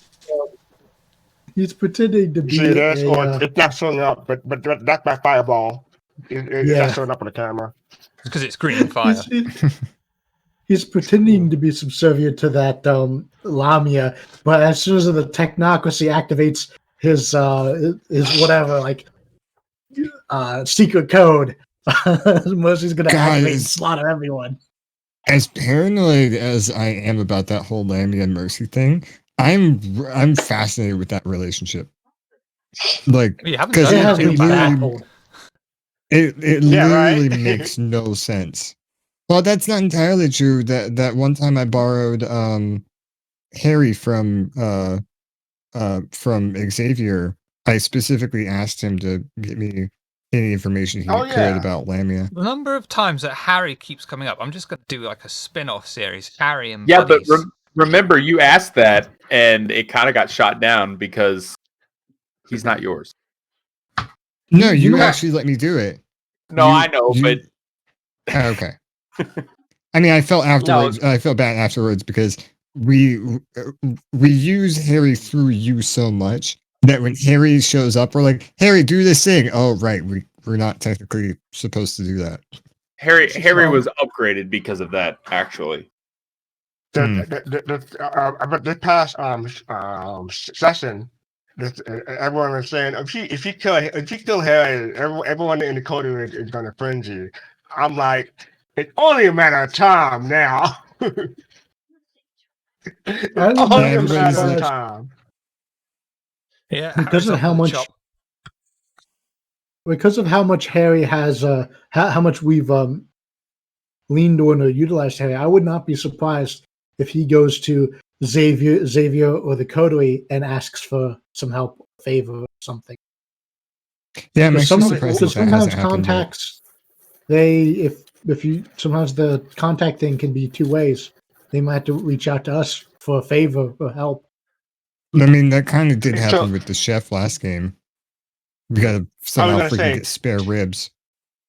I was gonna say the Camarilla could ask Harry to join them. He's part of the Camarilla. Oh, he's already okay. I thought it was because Yeah. I thought you meant join the coterie, and I was like, oh no. No. I thought you did. Oh, thank God. Because I thought I was under the impression that since he exchanged his contact, No, the Nosferatu is the Camarilla's information network. The Nosferatu Okay. are a bit different clan-wise. Their loyalty is to the clan, to each other in the Mhm. clan, over sect. Is the video fine? So- I think they wrong should have with the made the stream. Nosferatu It's- I had to independent. refresh. The stream went down. It was It Twitch's says it's fault. live, so I'm guessing we're back. But I have a commercial on, so I'll let you know in A 2 seconds. refresh was fine. It was Yeah. that code 3000 where the Twitch player just crashes for no reason. Wonderful. So, quick question around Okay, the yeah, board. we're back. Xavier, Tina, Darling, Ripper, theories, anything? Yeah, no. Anything you want to share then? I mean, Xavier kind of already had already put the thought out there that maybe it's actually. I'm not saying it is these people, but maybe somebody of the stature of the seneschal or the prince. Mm-hmm. Because we know they're older, whatever. So, And keeping with that theory, I tried to put the connections between the Oxford Ripper and Jack the Ripper. There was that writing on the wall, which was based on something that Jack the Ripper himself also wrote. yeah. Well, That's supposedly. right. Yeah, who knows at this point? And that specifically mentioned kin. Daddy! Daddy, get up! Yeah. Someone show you. Which I know now my the thing theory. is, was that a misspelling of kine, or did he mean kin? I think you actually said that at one point. I don't remember. But lucky I'm you saying it don't again. remember. Um, Moscavian. Oh, well, since we did find a nail fragment or something, right? Yeah. mhm. I had thought at one point that maybe it was like a gargoyle or something like that. Because when, That'd be especially when you were cool. saying it had, it was when they found some of the blood, it was like kindred, but it wasn't, kind of thing. Thought, okay, maybe gargoyle. I mean, I know this sounds kind of meta, but that was me interpreting.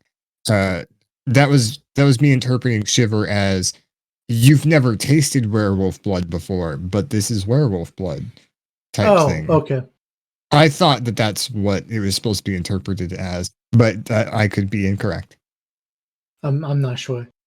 But so that I was thinking that I was also thinking it could be a gangrel using or really not necessarily a gangrel, but anyone using protean and doing the beast calls. Maybe that could to try to replicate a werewolf attack kind of thing. And then of course it could be a werewolf. It's just I would think if there was a werewolf around, there'd probably be a bit more destruction, or there'd be a bit more people know about it a bit more. Because, well, first of all, werewolves usually stay Or it could be on a leash. in the woods. Huh. The werewolves usually stay like kind of to themselves, unless and like defend their territory. They usually stay out of the cities unless they're glass walkers. But yeah. Human with a pair of gardening shears.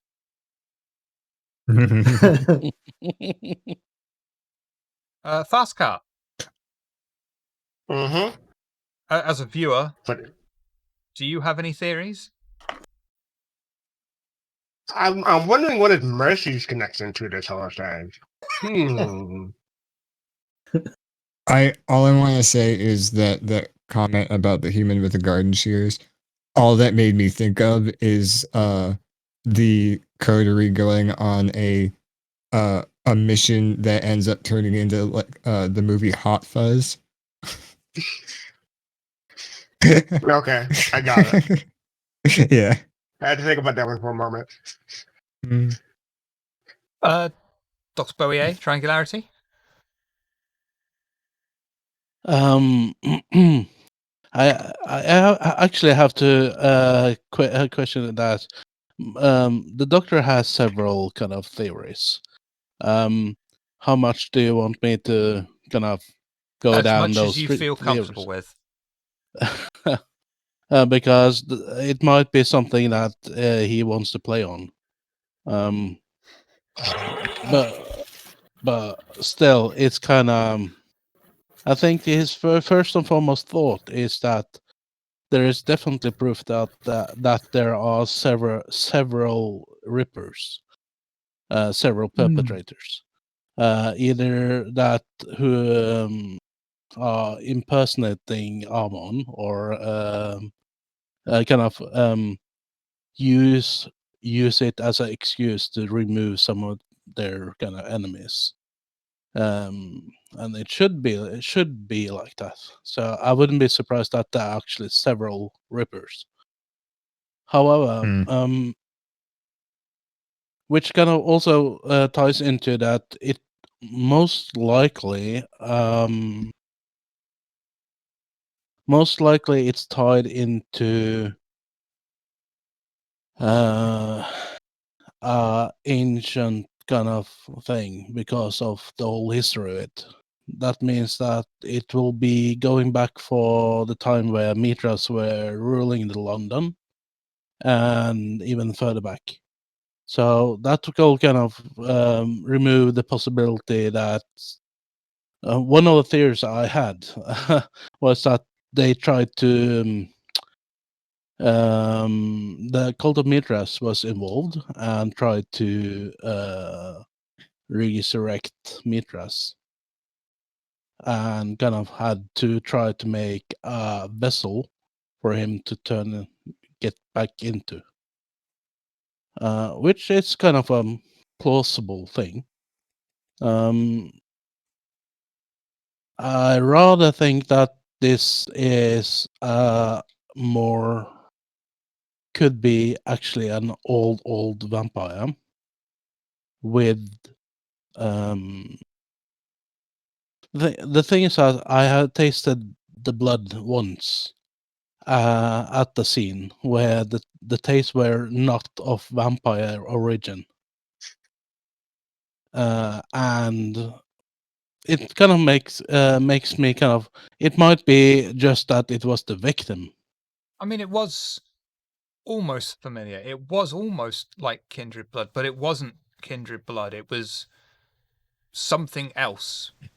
It had It was vague kind kindred that had been overtones, changed. a slightly woody aroma. Oh. Like a gargoyle. Yeah, and that kind of ties me into, it could be a gargoyle, and it also could be a ancient ghoul which hunts for vampire blood, which could be cool. But That's actually a really interesting that would idea. be could be But- fun.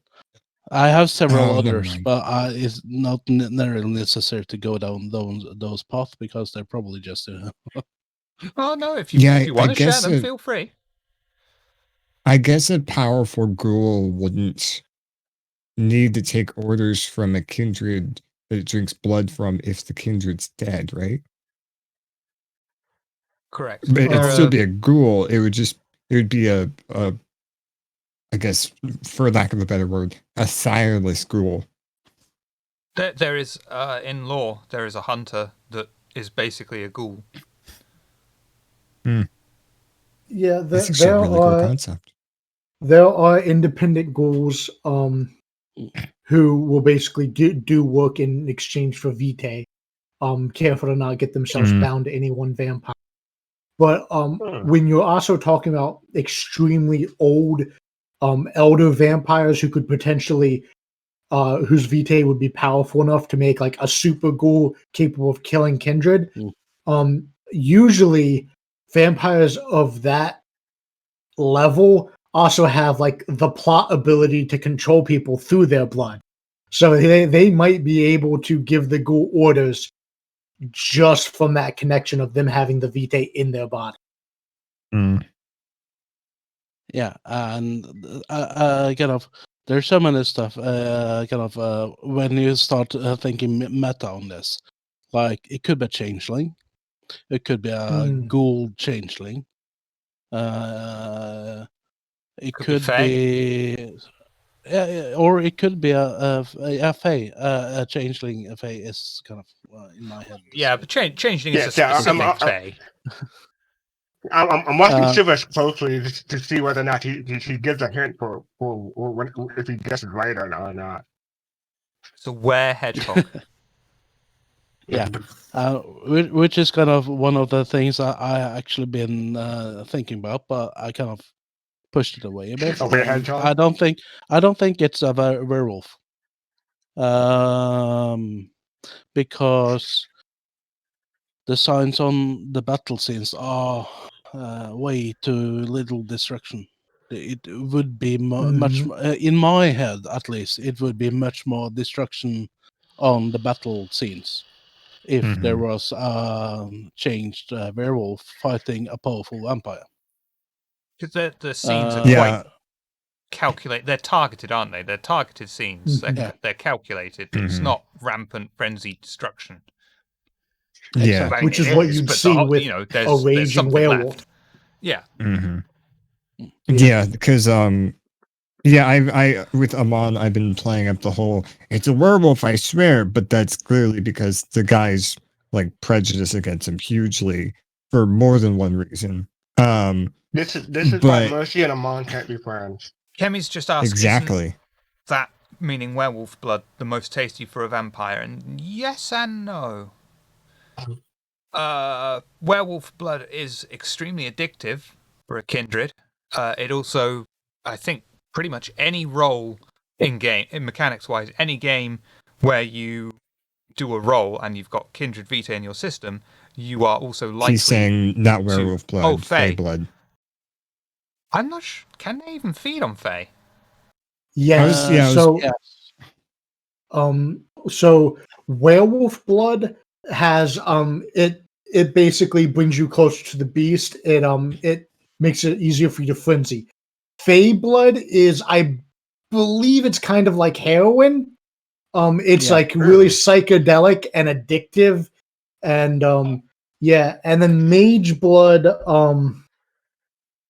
mage like blood had mushrooms. another effect similar to Fey blood, but it was different. I might have to look that Like up. mushrooms. I can't remember, to be honest. But yeah, both fairy blood and mage blood are kind of like drug like that. At least some sort of psychedelic effect on them. When you imbibe a lot of it, or if you just taste it, it's kind of not really the same. So when you use the taste for blood, you don't get kind of addicted to it right away. But if you drink it once or twice, you will have issues because the beast kind of lust for that power. So it's like crack cocaine versus the powder. Yeah. And well, there's one kind of last kind of theory about the Ripper. I haven't kind of went down the path because it's quite kind of fun to think about. What? Is that the Ripper cases are just a way for the Anarchs to usurp the Camarilla by attracting the attention of the uh,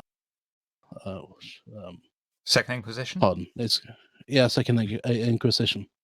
So it could be Anarch arranging for the Inquisition to get attention to the Camarilla parts and just try to make those two, well, borrow the knife from the Inquisition to destroy the Camarilla. Which is Which how the is Second Inquisition was started, sort of. The Camarilla accidentally leaked knowledge of Shreknet out to eliminate the Anarchs, and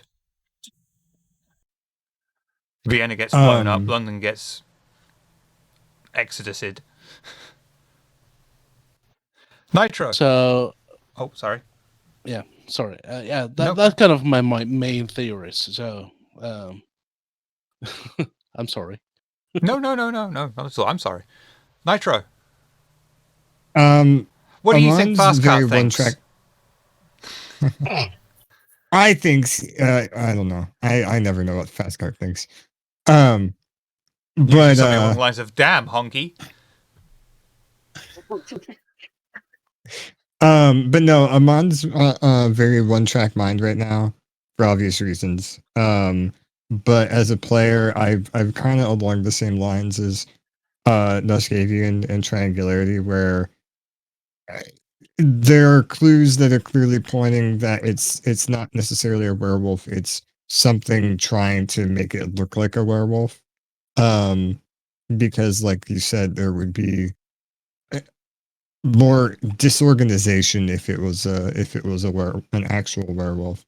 So I'm kind of after Pandora's comments on when I told her that the scratch marks that were in there were lupine because I recognized them as such.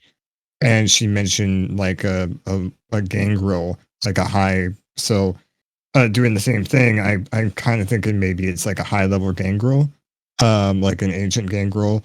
And then I think Triangularity mentioned at one point it might be that along with something from the cult of Mithras. I don't know enough about the lore to know how interconnected certain things can get. But non-theory wise, I think it'd be cool if it was something like a gargoyle, because I knew that there were a ton of other monsters in the world of darkness. But Gargoyles I are technically like vampires. really. They were created by the Yeah. Tremere When using a you said fusion. Sorry, no, fast cut. Go on. when you said gargoyle just now, I was looking at Silver to see if there's a hint that you're right or not. But continue on. Gargoyles are made by fusing different clanned vampires together in a blood ritual, and you get different vampires, different gargoyles depending on which two vampires clans you mix. That's Well, a that's secret, Shiva. You supposed not say that. Sorry, that's what I've heard. Anyway, I don't know if it's. It's a lie. Yeah, But, I mean, you rumor had- has Right. Sorry. rumor has it you need to use both flesh crafting and blood sorcery to make it work. Mm. Tremere hasn't the options of flesh crafting at all. No. But you actually had that encounter with, well, not with a gargoyle, but with someone trying to remake gargoyles for the Christmas special. Mm. That was one of the hints in yeah. your existence, in fact, Nitro. Yeah, that's See, all this right. talk about the Ripper has given me a new hypothesis. I think it's like instead of just being one entity, it's a bunch of entities, but they're all linked somehow, and they're trying to bring about the incrementality of humanity. So it's the Coterie job to prevent them. Like you have to kill each one, otherwise all of humanity will merge into a higher being. No one knows where I'm going with this. Are you talking making about an Evangelion. Evangelion? Yeah. Okay. If you I'm started like, jerking off over an unconscious woman, we would have got it. That actually happens. sorry. I know. I'm I not know. disagreeing. I remember watching that movie and being like, "Did I what? Huh? Yeah. Did what?" Anyway, There are so many things wrong no, with this. I mean, first of all, you're in a hospital. Second of all, anyone could walk in. Third of all, she's unconscious. Fourth of all, what the fuck, dude? don't even get me started on Evangelion. I love that show, but I know that it's messed up.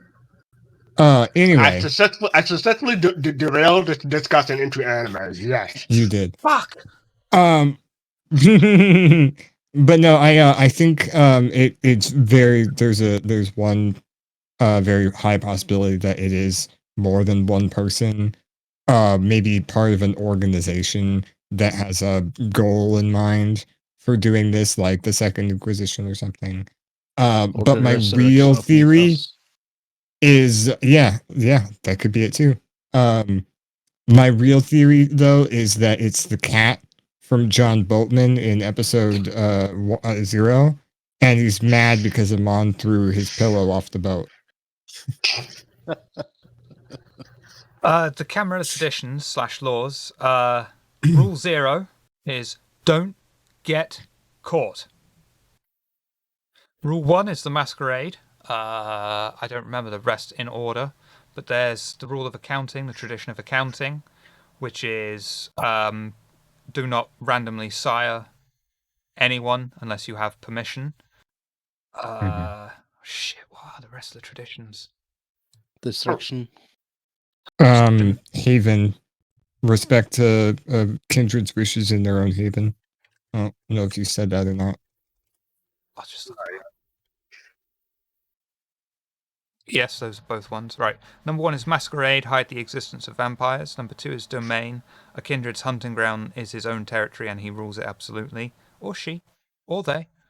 Progeny, sire only with permission of one's elders. Accounting, until child are released, their actions are the responsibility of their sire. Hospitality, honour the domains of others and present oneself to the ruler of any domain you visit. And destruction, the right to kill kindred is reserved for the elder of a community. Only an elder may call the blood hunt.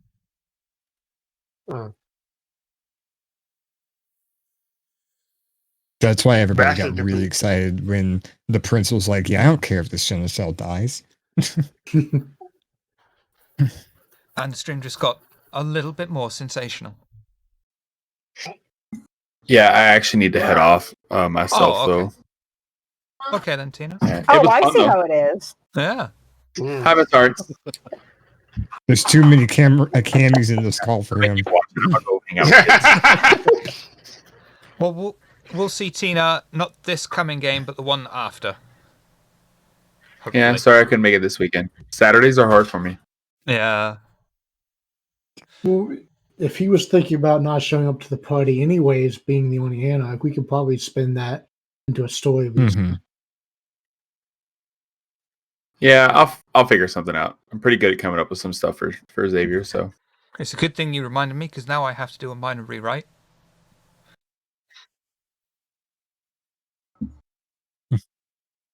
You want a script? all right, bye guys. Take care, mate. Bye. Hi. Not exactly a script, more guidelines. Outline. Yeah. So, hello, Miss Hartz. How are you? Hello. I'm okay. As good as I can be. Oh, good. Well, we'll thrust right into Who do you we'll think the thrust right Ripper into is? Actually, I have ideas, but I should not say them yet. Oh. Shiver knows who I think it is. The Seneschal. But I have had correspondence that I haven't let the rest of the coterie know about yet. It's up to you if you want to Ah. meta it. And it's up to them if they're No, willing not to yet. meta it as well. Not Okay, yet. no worries. I'm afraid it will affect Your gameplay. pen I pal need was to the find a way Ripper. to bring it up. Okay, that's fair. You know who my pen pal is. Well, you did mention did you you were find having a out? pen pal. Yeah, so I need to tell the coterie about the pen pal more It's Harry's twin brother, and Barry. what the pen pal has told me. Yeah, he writes with a lisp. And instead of his lisp being a sh, it's a... It's a what? So, Do that again, It's a- Shiva. Do that again. It's not a sh, it's a... Sorry. Sorry about that. So about the Certain. different bloods, in Revise and V20, it's not really clear. There's in some books there's some references, but nothing really mechanically defined. In Requiem, they did clear it up some more, different game system, but apparently both Mage Blood and Changeling Blood calls like hallucination. It's like a psychic. Okay. Sorry, I zoned out on that because all I could think about was the sensational Cedra.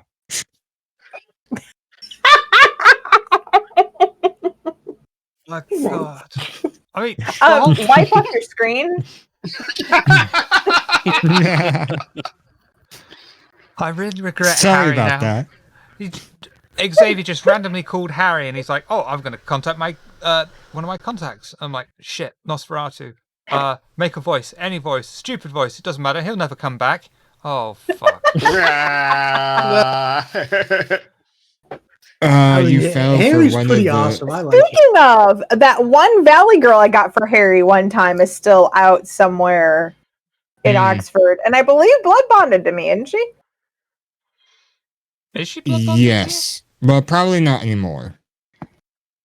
But at Yeah, the it was a time, she while ago. was. She was really bad I off, so used Cedra that, gave her up, yeah. Well, no, I used Kiss of whatever. Lingering kiss. No. Yes. Yes. Also, By the way, when Richard, Dolores showed, sorry, go ahead. go ahead. Go ahead.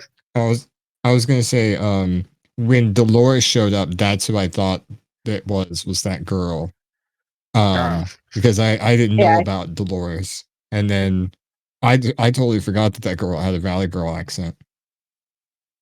I was just going to say, by the way, Miss Hart, we were talking about Harry before. I don't know if you were here for that, but I was commenting on your prediction that Harry's going to get killed because you all like him too much, and that multiple frenzy session is something that the audience and Shiva is looking forward to. That moment when everybody was like, "Oh yeah, oh if Harry dies," I'm like, "No, shut up, don't give Shiv ideas." Yeah, You know, if you exactly. even mention Harry dying, he goes, "Oh yeah, I can do that, can't I?" I think No. I think No, it you would make can't. sense for Harry to ask of us a very difficult task since we've been asking so much of him. Open this door. I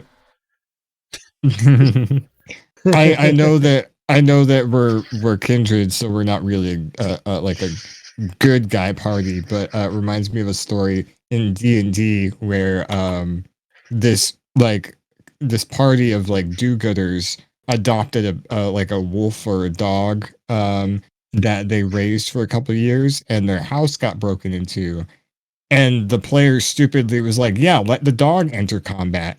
And the DM was like, "Are you sure about that?" And the dog ended up dying.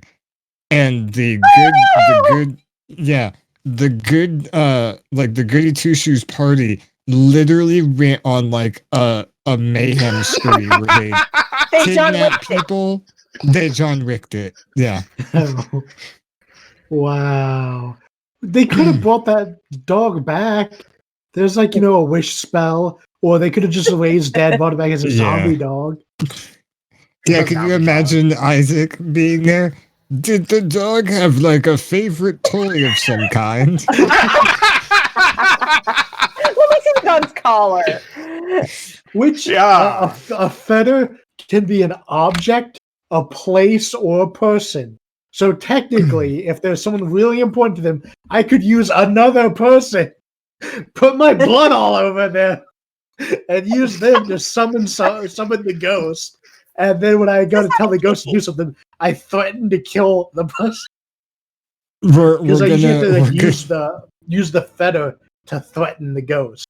But if the feather is a human, it's like, do what I say or I kill your loved one. Can you imagine walking into No wonder Harry's scared of you. We're doing this in some weird place. We're doing this in some weird place. And all of a sudden somebody's like, "Man, there's a lot of noise coming from this warehouse nobody's usually in."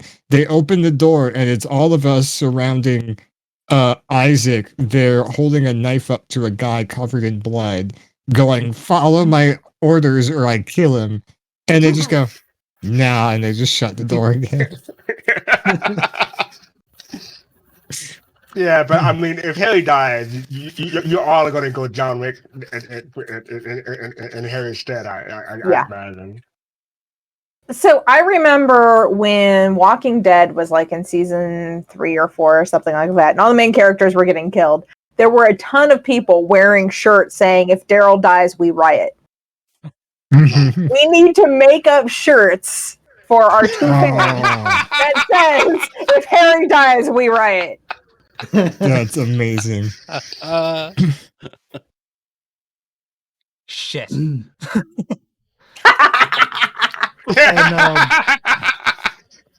And either if Xavier ever has to make a future character or someone else, we have to make sure that someone has Harry as a contact. Yes. So I think Harry could be like an inherited contact if something happens to Xavier. Oh, God damn it. Inherited by the coterie. Now Celestia said I'd buy that t-shirt. But See? I can make it. see, I'm the not thing joking. is- I was about to pull up Photoshop and like throw something together really quick.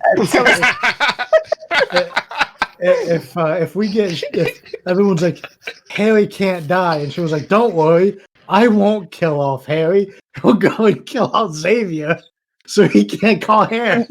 Yeah, see, we already thought of that loophole. You can go and save Harry, or you can save Armand's family. Ooh, Oh. Harry all the way. We already Oh, saved him on family once. Yeah, we saved Oh, him on that's even- family once. You didn't get one. that's even one tough for free pass. Amon. Listen, Armand, Really? if Your you don't family or rescue me, Harry? I will riot. I will talk to your manager so sternly.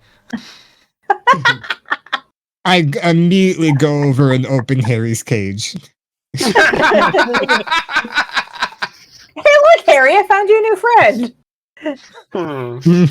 Harry's fetter would be a teddy bear, and now I've just got this idea in my head of Isaac covering a teddy bear in blood. And it's like, if you don't help us, Harry, the teddy bear gets it. Yeah, basically. I'm also imagining Harry's teddy bear having like missing one eye, one ear's fallen off. Do you, I was do you just know picturing what a would be the funniest head with a bit of bit? stuffing falling out. Isaac, Teddy you said you Ruxpin. can bond. You can bond the spirits to people, right? To where they have to like stay around. Right now, I can't. So But you could in the future.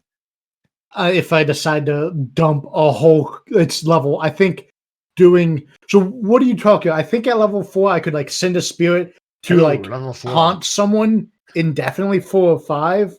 But then I I, mean, that- think at level 5, I don't know if it's the spirit path or the corpse path. I can basically resurrect dead. The catch is I don't necessarily get to choose what spirit inhabits the body. Oh.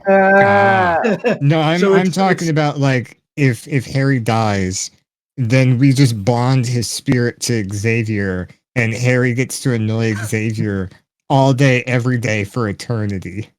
Oh yeah, I think I don't know what level it is, but that's basically summoning a spirit to you can bind it to a location or a person, and it basically That's a lot makes of that person XP though. location haunted with that spirit. Mhm.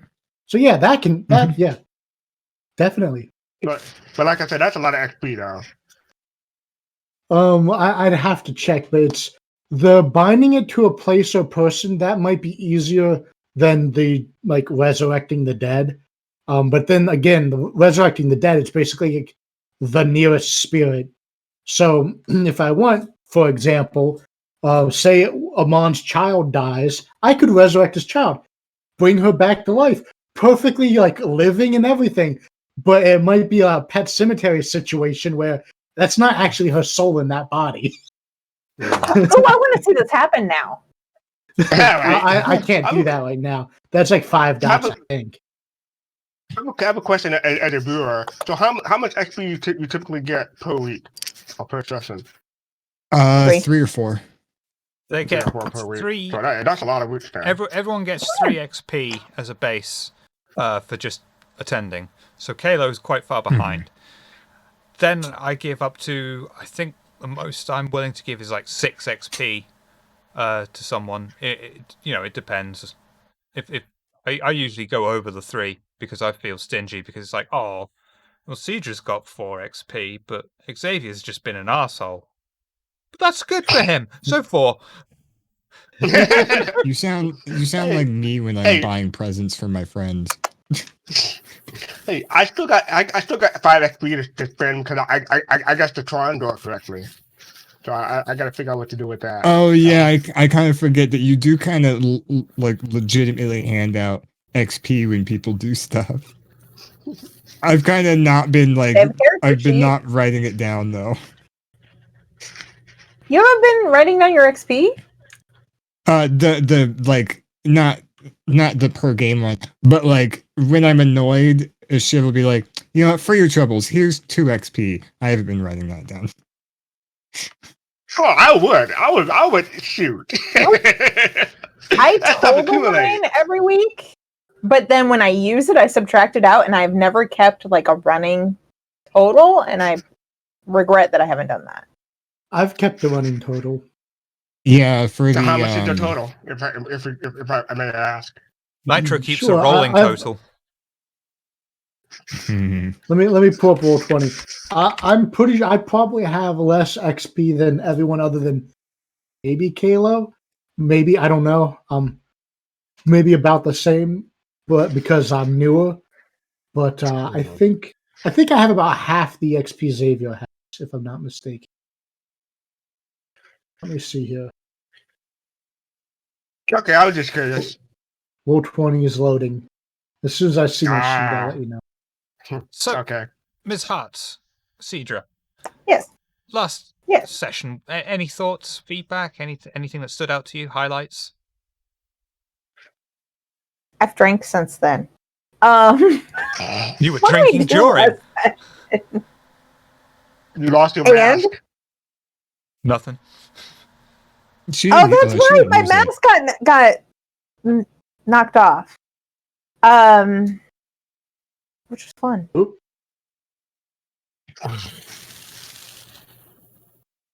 The whole Mithras cult scene was pretty cool. I'm I'm at trying to 55 come up with XP. words to. Words are good. You can If we're express talking you can express yourself using the medium of dance if you so wish, because I know you can. Ah, If we're talking total XP, This I is think my I have like interpretive dance 104. about the last session.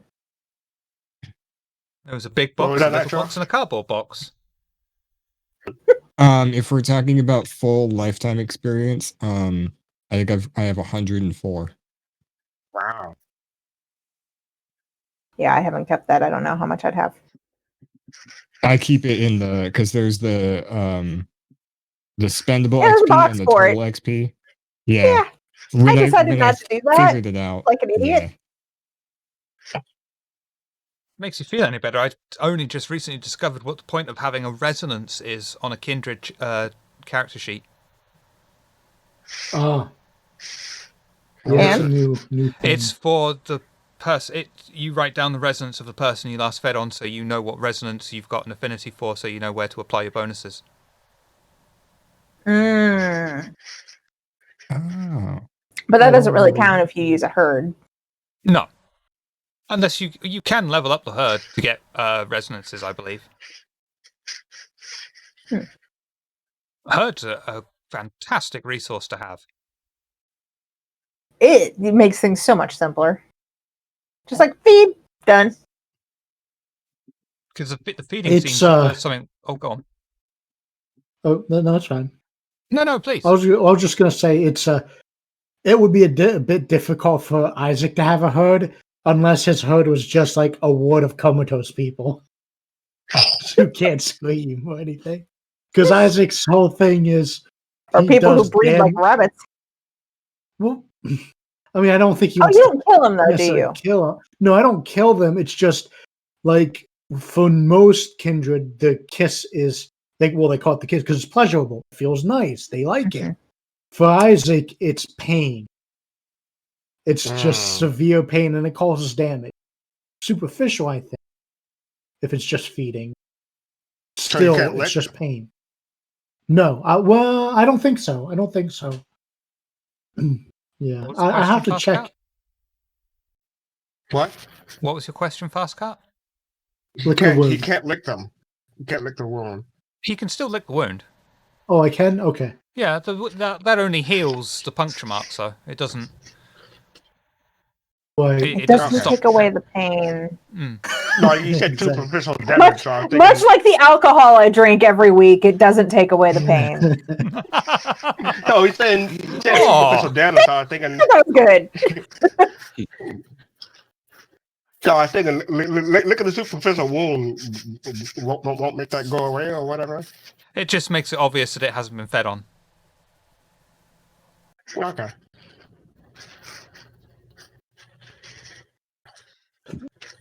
So, were there any was there any other feedback or anything from the last session, Matats? I don't remember. As we talk about it, I'll say it. Okay. Theories outside of your current meta theory for the Ripper? Anything? I think I'm saying this cautiously. I think we need to be more careful about hunting the Ripper than we currently are, because it's been eluded how powerful the Ripper is. Hmm. That's fair. I think that's fair. Hmm. Makes sense to me. Says the Ripper. Which one I was knew he it. talking to?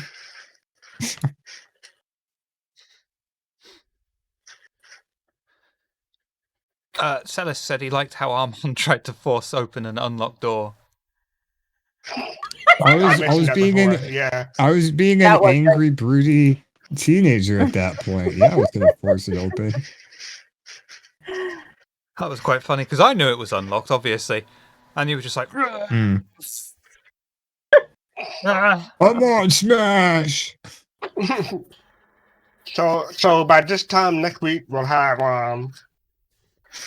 the Harry T-shirt. I forgot the slogan for it already. Harry I dies Harry in riot. dies, riot. we riot. Harry If dies. Harry dies, we riot. By next week we'll have that. Hashtag keep Harry Wow. alive. Harry lives lives. matter. Oh, fast car. Harry lives. Yes! Oh my god! So this upcoming week we need if Harry dies, we riot. And then the next week we need shirts that just say Harry lives. Have that on the back. Hey, speaking of the shirt, hey Miss Hearts, you made the Fang emote, right? I did. Do you have a high resolution version of that? It was no. pretty small that I started out with. But Okay. I think it's vector. Hold on.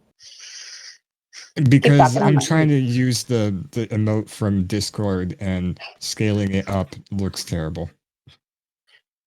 We need it in Oh, a tall yeah, definitely. 3XL for Celisk.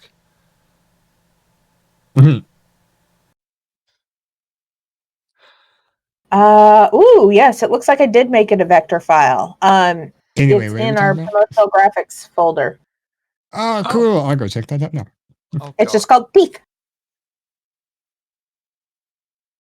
Oh, great. Now What? I've forgotten my train of thought. Oh, yeah, right.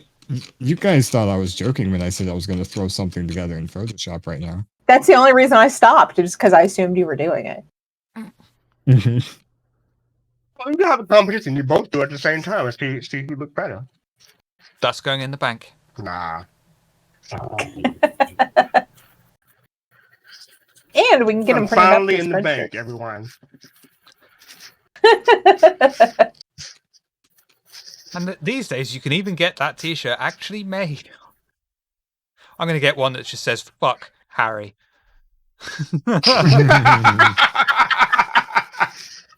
On the back, hashtag regrets. No. Regret or regret? Regrets. Because Rip in peace, Harry.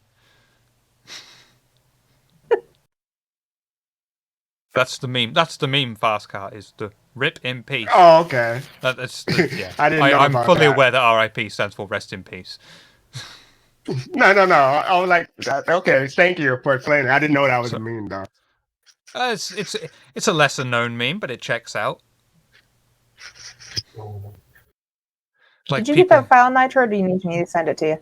I got it. It was taking me a minute Okay. to find the Google Drive link. So you didn't actually go into. Oh, I was like, I should go pin it. And you did it anyway. You didn't actually go into the cult of Mithras itself, although I had planned you to. So do you have any intentions or plans or wants to somehow infiltrate the cult of Mithras, or do you want to be more passive and observant of it?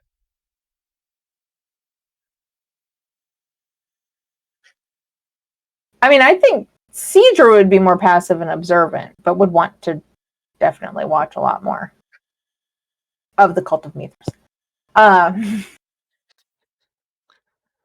See, it's not just fast car which we have is to be funny. specific for.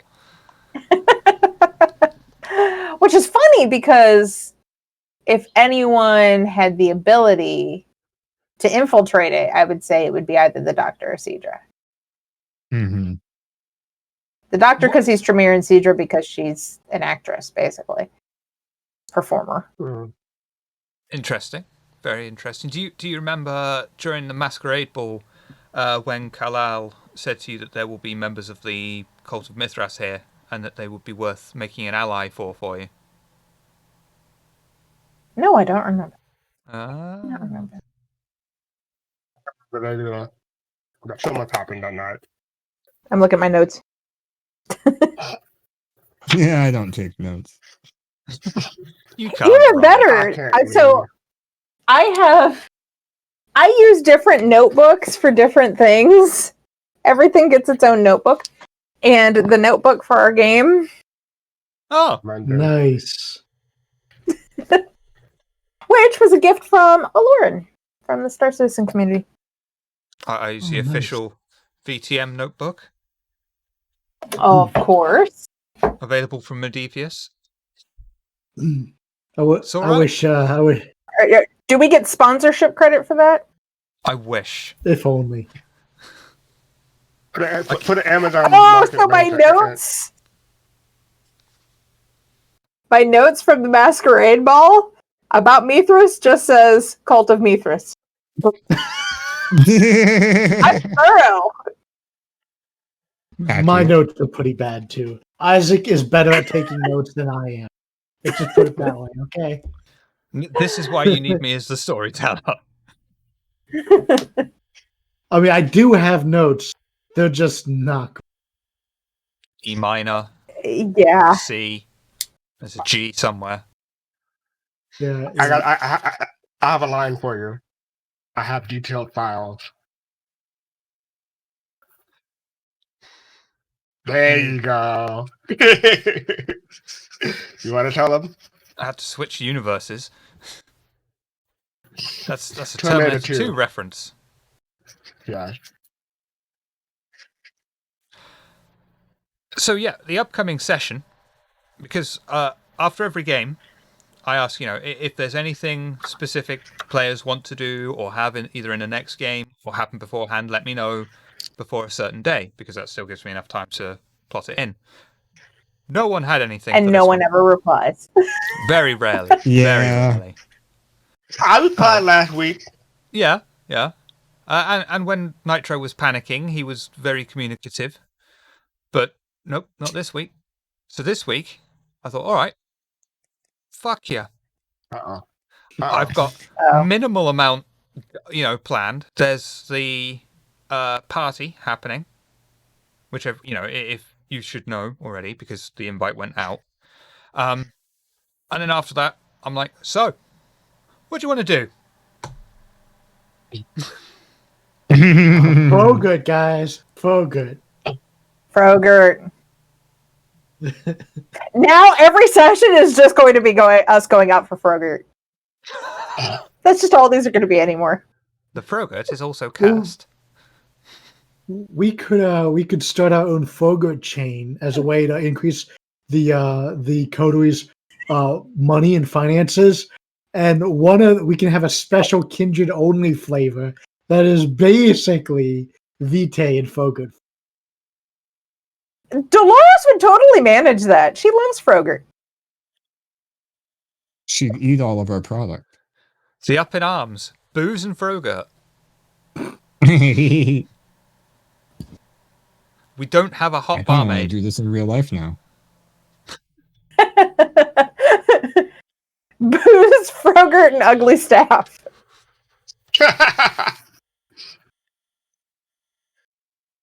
If you're undead, please don't come in. No, really, please don't. Unless you pay Seneschal's for the not Frogurt. welcome. I'll make sure to send you something. Seneschal's not welcome, yeah. So, where do you see Cedra's character going, in the near term, Ms. Hart? Do you have a plan for her at the moment, or are you just going with the flow and seeing what happens? This is meta. I am going with the flow because I've given you ideas for future storylines. So, kind of just waiting it out for now. Okay. Talking of meta, we had a good question earlier of how do you avoid metagaming? Because if I remember correctly, and the only reason I remember correctly is because I looked at our chat history, you used to play VTM as well, back in high school.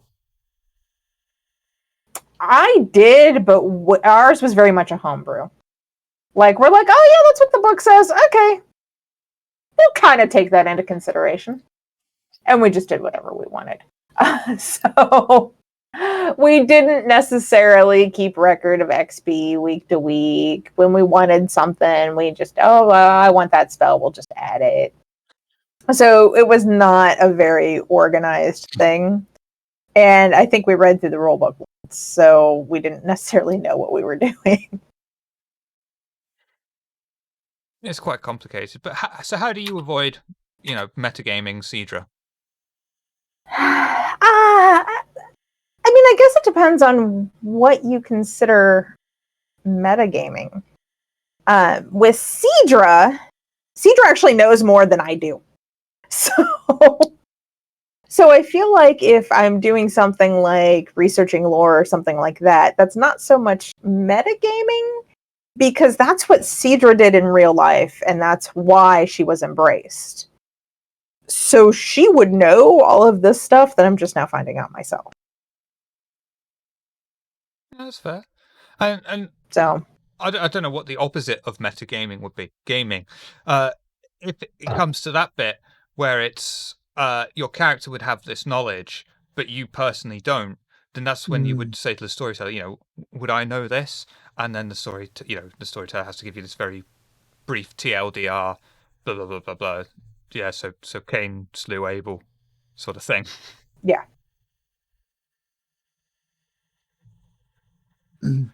But that was the thing as well with Cedra, is she started off as a scholarly character and has evolved into this stabby character.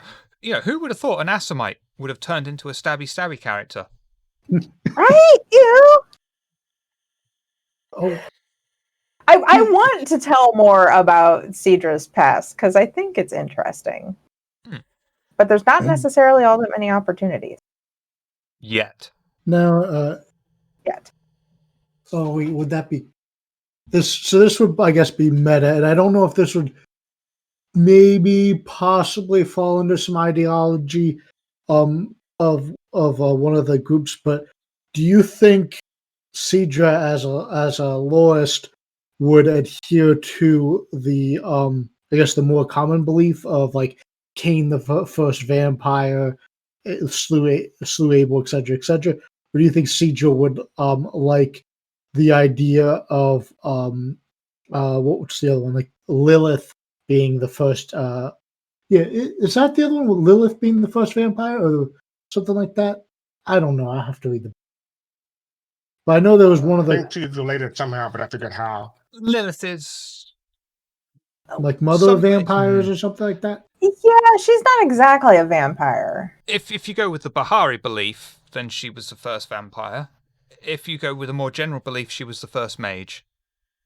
Oh, I thought I was thinking about the mage. Oh.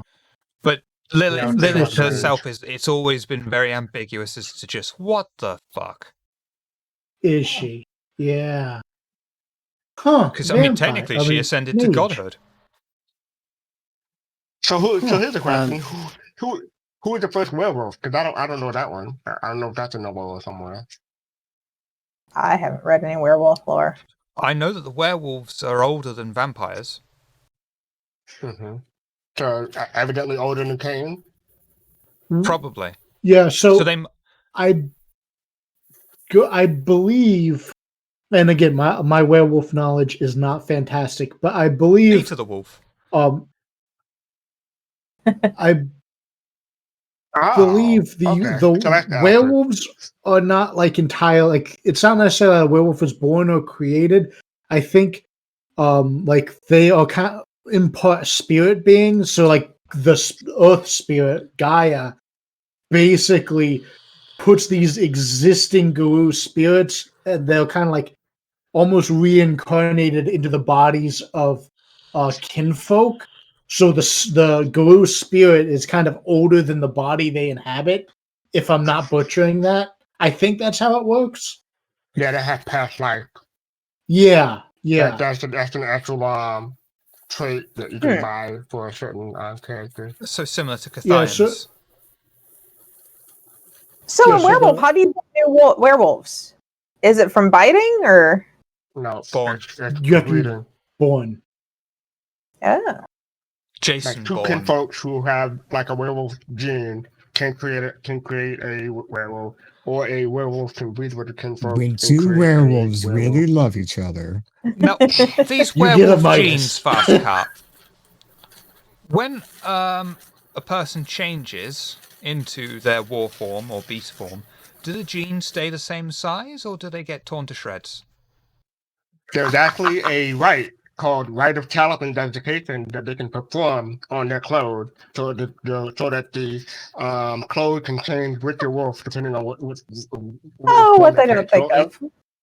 So if you transform into a Quenos or the wolf form, you still have not Incredible Hulk genes, but they would still fit and form you. But they would probably get crashed in combat or whatever that you do them for. But if you change from a human to a wolf, like a regular wolf, it will become a tattoo on the clothes become a tattoo Oh. on the arm or something like that. Huh. So you could have this situation of, oh my god, there's this 12-foot slobbering, giant-fanged monster coming right for us with hands the size of machetes, and he's wearing cute little jeans. But Yeah, what I mean, about if you don't, the what about the what? tail? Tail. Yeah, that comes out too. It poked out of the pants or whatever. Does it wag? That's only when it happens. Good answer. Or when Mentos is around. That's natural. Yeah. So- Well, then what other creatures? There's what? Mummy, changeling, Prometheus, demon. Ghosts. Yeah. Cathians. Yeah. Geist. Okay. Fae, yeah.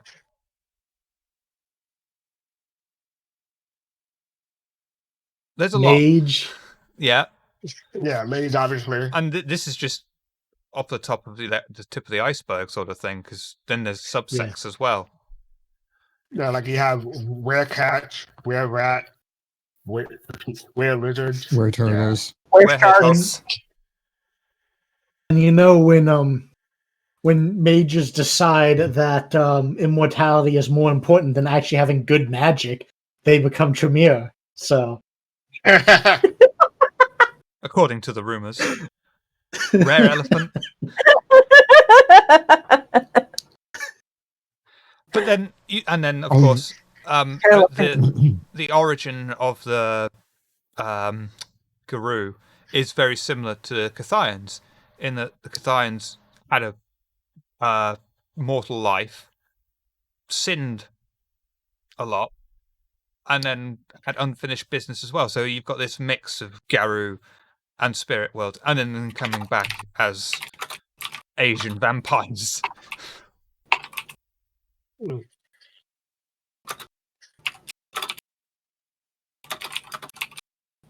Kemi laying down the law. Greek mythology, Lycan, the son of that guy, I'm not even going to attempt to say it, angered the god Zeus when he served him a meal made from the remains of a sacrificed boy. A punishment, Zeus turned Lycan and his sons into wolves. So it's a dog-eat-dog world. Sounds like a Zeus thing. Zeus was an absolute pervert. You not familiar with some of the seediest stuff that Zeus did, Fast Cat? I just know I'm acquainted with Zeus. I don't know all their lore. He would come down to Earth as a mortal being and see who he could have sex with. When he got bored of that, he came down to Earth in different animal forms and to see who he could have sex with. Oh, I didn't know that last That's how we got things like the Minotaur. Oh. Minotaur is kindred, I think, in World of Darkness. Really? Oh, really? That's weird. I think. Huh. There was the Minotaur is in World of Darkness lore, but I only off the top of my head, I think he's kindred. Can't remember why. But yeah, that's one of the aspects I've always liked with World of Darkness is how it ties in established real world mythology with their own lore. Yeah. I think that's very cool. Yeah. And then they changed it every other book. Yeah. But they definitely did screw themselves over because Vampire came first. And then whilst they were writing Vampire, they were like, lore teams, go and write all the pasts and how we got to this point. Okay. And they were doing it from a vampire perspective. And then they were like, let's expand the game line. Oh, fuck. How are we going to incorporate that into the time? Oh, shit. What have we done? So you've got quite a messed up timeline. Yeah. Which is, probably part of the partial soft reboot that they're doing with V5s. Yeah. I'm really looking forward to the 5th edition stuff. Part of me was really hoping when they announced the 5th edition, they would kind of take the Chronicles of Darkness approach where there's a core book and then you attach like Vampire Mage and all that stuff onto it. But I feel like they didn't do that because they probably didn't want people to confuse 5th edition V5 with a new edition of Chronicles. Because really what if they can get the 5th edition books to kind of play nicely together, that could be kind of what I wanted from Chronicles of Darkness. Like I wanted Chronicles of Darkness to keep the same lore and history with an updated rule set. If they can do that and kind of do what Chronicles did and bring all the worlds of darkness together, and as they've said with V5, one world of darkness, if they can do that and keep all the old lore, like the good, rich lore, that's exactly what I wanted from Chronicles. And I'll get that with V5. It'd be great. That makes I don't perfect see sense. how they can do that though. I don't it'd be know too- how, but The product line itself I'm has not always confident. been a product of the times of itself. You look at the 90s original version, it was very much a 90s product and updated as the time goes by. The current in vogue thing is to have all these shared universes going on. So, and it's always been the dream. That's what the Vampire Diaries and the sequels have been like. The current TV series called Legacy is all about werewolf, witches, and vampires going to high school. One high school, like it's like the mutant version of the Xavier High School for the Gifted, except it had supernatural people in it. Okay. huh. That's it. That's exactly what it is. So it's World of Darkness High School Drama Edition. Basically, with a lot of sex. Well, not that much sex, but some sex. World of Darkness. Yeah, a whole lot of pretty people. Flaunting about. Oh, my life is so hard. I'm a vampire. Yeah. I still remember reading through the V5 source book the very first time ever, laying in bed, and then reading this section. I'm like, did I? What? And I had to get on Discord and quickly message everyone. I think I've just read rules on how to have blood sex in game. What? You know what? And then you've used them. You know what I find funny? Vampire gets this rap for being a very like I guess sexualized RP game, right? Yet I feel like in Vampire you kind of have to go out of your way to do something like that. Whereas in Werewolf and Mage, there can be legitimate reasons for it. Like Werewolf, obviously they need to make more Garou, so there's a genuine reason for them to have sex. In Mage, in Mage, if you crap, what is the faction? I'm drawing a blank, but there is a faction who, one of the ways magic works for them is through like blood, body fluids, etc. You could literally have a sex orgy to generate power for magic.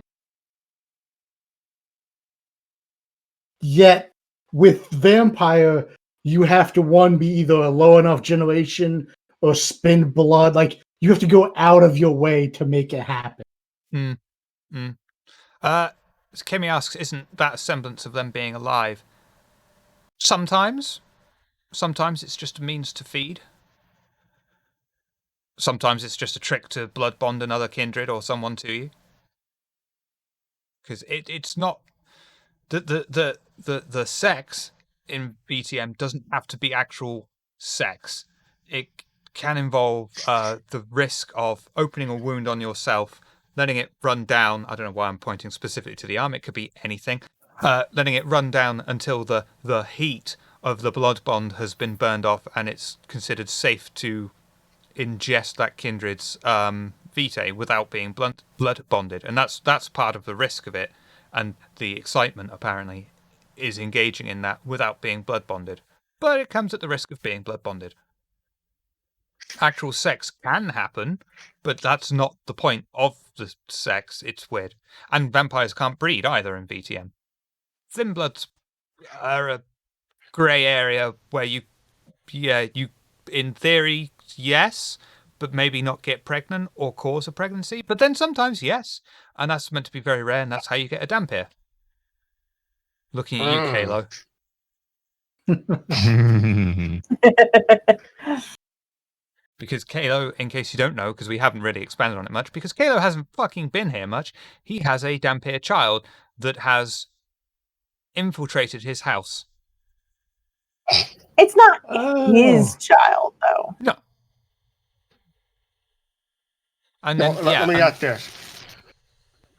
Is his question? Is the name of the child Blade? Tommy. Nah, close enough. And I was very happy I got to use are you my daddy? You should have named the child Wesley. So you can say, shut up, Wesley? Wesley Snipes played Blade. Oh. Okay. But you've got Dampier who are born as thin bloods, and then you've got Revenants who are born as ghouls.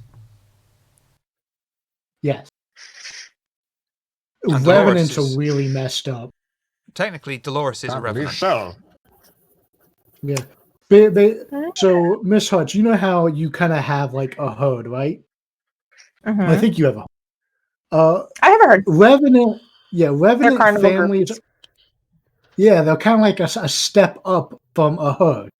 A Revenant family is when a vampire or a group of vampires decide that they want to have a herd that they kind of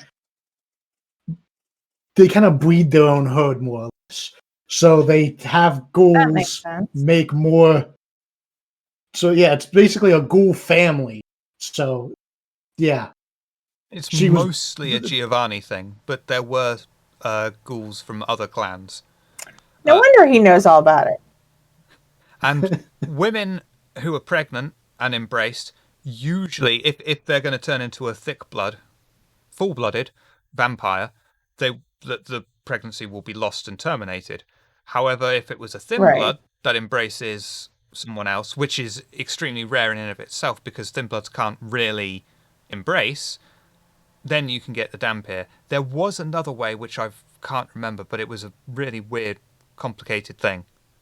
And I was like, well, that's not going to work. But they're effectively thin bloods that have been born. The groups I was thinking of would probably be the Vauban. I think they're the ones that use like the Vauban group. They're the ones that use they would be the closest mages you would think of as like doing witchcraft kind of stuff, like with blood and potions and all that kind of stuff. And then like Cult of Ecstasy, they cast magic through like drug use and all sorts of weird. And then Hometics. It reminded me, what's her face? Claret is not of House Kana. I tried to bring that in the last game because she said, I remember you saying that. Yeah. So it is something that your characters and certainly the audience should know, is that she is not House Kana. Was kann er? I watched that back and I'm like, I'm never doing a French accent on stream ever again. I think your French accent was good. I like your French accent. Oh. It's better than my German one. Let's hear that. No. I can't even remember how to do it now. My You're a German lucky is man, atrocious. Traven. So, Silver, let's hear your Jamaican accent. Pass me that beer can. It's the only thing I can say, yeah. The German accent is very much like this and is not suitable for playing in a TTRPG because it reminds me of saying, don't mention the war. Yeah. I don't think French you're accent's used to saying better. that one. It's very much a Basil Fawlty accent.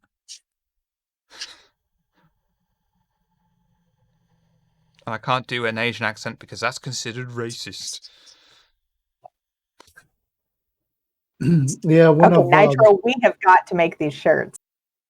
Oh god. one of my the favorite vampires I played was I played him on a play by post, but Nikolai, and he was a social bruja who was embraced during the Bolshevik Revolution, and he had the futile effort of trying to bring communism to the Camarilla. He wanted to try to convince people that if we all worked together for a common good, it would be better for everyone. Of course, that's just not going to fly. Well, I mean, in law, the Soviet Union was a bourgeois-controlled communist, anarch state thing. But then you also had Baba Yaga, who would fuck you up badly. Yeah. Has anyone, either watching or present, got a question? Please have question. Don't have to. We can call it in here. It's only like 10 minutes early, but oh god. There goes my plans for killing Harry. We did it, guys. We did it. I think my favorite part about making that just now was when I was trying to find a font for the regular font up top, because I wanted the really like scary, like angry red font for the riot. But I'm sitting here looking through what fonts I have, and I went, "Oh, I have one that makes it look like it's written in crayon." And I was like, But "How it's not perfect is like- that for Harry?" But it's not like too Comic Sans-y. It's perfect. Maybe I can have Dr. Bowie diablerize him. Because you know Cedra won't. Carrie? every Harry once in a while, Tayaki. the doctor just starts talking like Harry for some reason. I have curry taiyaki. I know what Ooh, Koda is. shit. I don't know what Taiyaki is. マスクだよ。見てベリービジーだってマスク。 Yeah? はい。 Oh. ベリーメルとごめんね。 Ask him You again. guys are so cute. Ask him what it is again. She didn't hear you the first time. It's Koi Taiyaki. Ah. It's Oh, it's the a little fish. fish cakes. And there's curry They don't taste like inside the fish. fish? Yeah. That's amazing. It is. What's like the filling? Curry. Curry. So what's the fish made out of? Like a soft pastry Like type thing. batter. Yeah. Mm-hmm. Huh. What did you say, The Doctor? You, Are they those cold? those are very No, they're warm. very common snacks in anime. Mhm. Usually Huh. the filling Yeah, is but Suzuki. what did you say? What did you say the fish was made out of? Like a pastry type thing. Hmm. They're soft, not crunchy.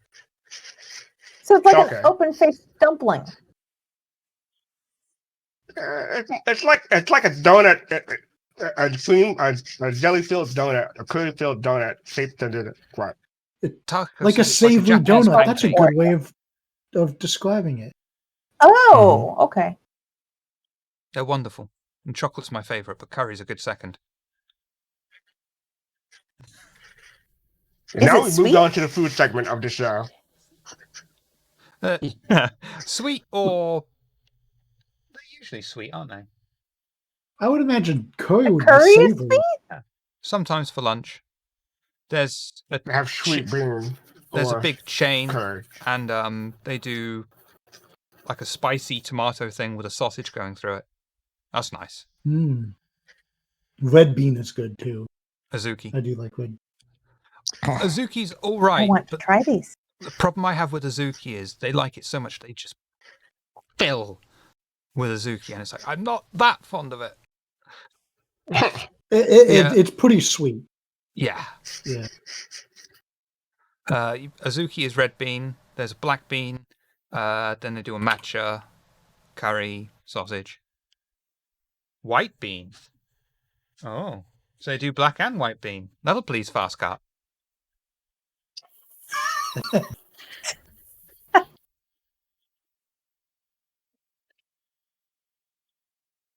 I'm gonna have one now because we're gonna finish now because now I've got curry taiyaki. I really want to try these. They're amazing There we go. and cheap. Where I I don't know. work, we've got what's it called? H Mart. It's like an Asian supermarket, and there's a little bakery there, and there's all sorts of like red bean stuffed dumplings and all sorts of. It's really awesome.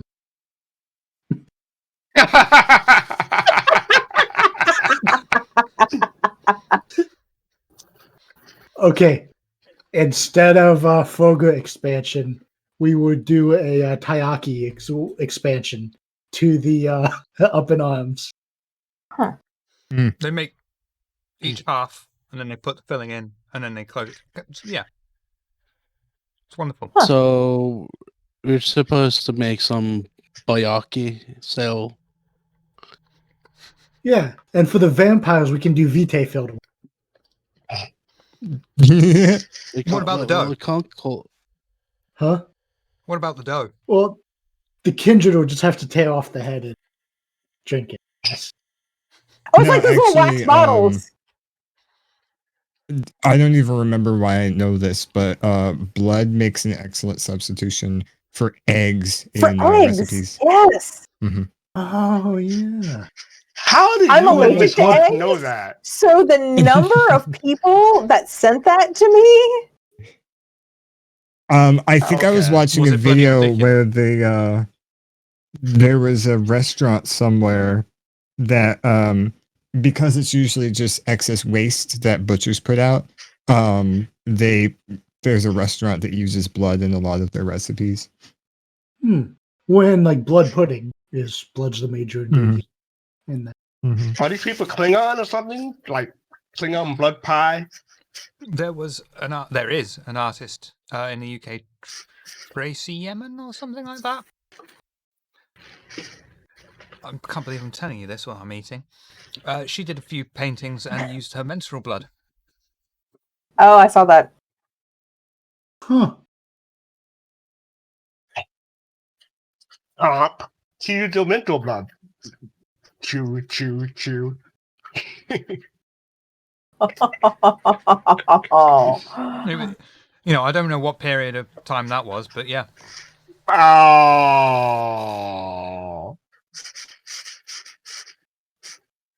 Oh, on that Blood note, I believe that sausage. signals the end of the show. yeah, we'll be back with London's Burning Proper Saturday? Saturday. Yeah. Saturday in your normal time zone, Sunday for me.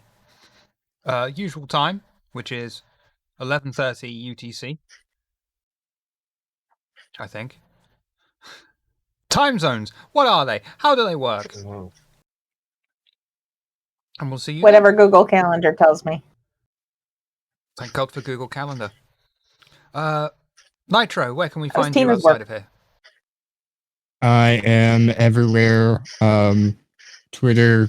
I almost said Discord, but it's really hard to go look up people just on Discord. Twitter, Which were you? Hey, Starhead. Twitch, at Nitro Type at.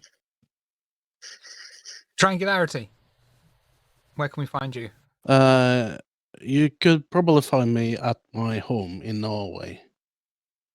I live in Oslo in Norway, so you could find me there. That's a good one, actually. I mean, he's right, you know. Yeah. But I don't really have that many social media stuff, so you have to do the difficult thing with me and catch me up in Discord. Noscavian. Where can we find you? I'm on the London's Burning Discord, and you can see me this Saturday playing London's Burning. Yeah, that's Uh, right. Actually, you can find me in the London Spring Discord. Fast You can find Car. all of us there. Well, you can find me at at Shiva's home, because that's where I spend my time. So Exactly. creepy. Just a little bit. But twitter.com/card. And just before we close, I just want to get y'all to know your interview is one at a time. So feel free to come in. I love how I made that joke, but you've made it your own. You crazy son of a bitch, you really did it. Miss Hearts. The sensational Miss Hearts. Where can we find you? You can find me everywhere as Ms. Hartz, MZHARTZ, on Twitter, Instagram, Snapchat, TikTok, whatever. All the social mediums, I'm on all of them. Do you You have can an also OnlyFans find me page? on. I do not. No, I'm not on that one. Although I have thought about making a joke ChatterBait account before. And just stream the same thing that I stream on Twitch. Harry and Jeff. It's You just can him also doing like a find puppet me. show with like dead rats. Everything is someone's fetish. You can also find me on Tuesdays on the base at 7 p.m. Central Daylight Time for I Want My 80s show. London's Burning social media links are all down there, either side of my penis. And your crotch. Yeah, you can find the London's Burning disc. Twitter is Sanguine Productions 616. Yeah. I think. I also have a show on the base, which is why we're not doing a show on our regular time slot, because I want to do my show on the base, which is, I have no idea what time. Friday. It's Friday. Friday Eastern evening. 7? I want to say 7 or 8, 7:30 or something like that. It's the Something same like that, time. Same time as this. No, it's a bit earlier. Okay, So so it's it's 6. probably 6:30. 6:30 Eastern, maybe, or maybe 10 o'clock, 7 I thought. Eastern. It's 10 o'clock in the morning, my time. What time is it your time right now? There you 11:33. go. So an hour and a half ago. So 8 o'clock. Okay, there we go. Thanks. Time zones. How do they work? Thank you all for coming, and hopefully we'll see you on Saturday for London's Burning. Nitro, you're first. Come on down. Have a good night.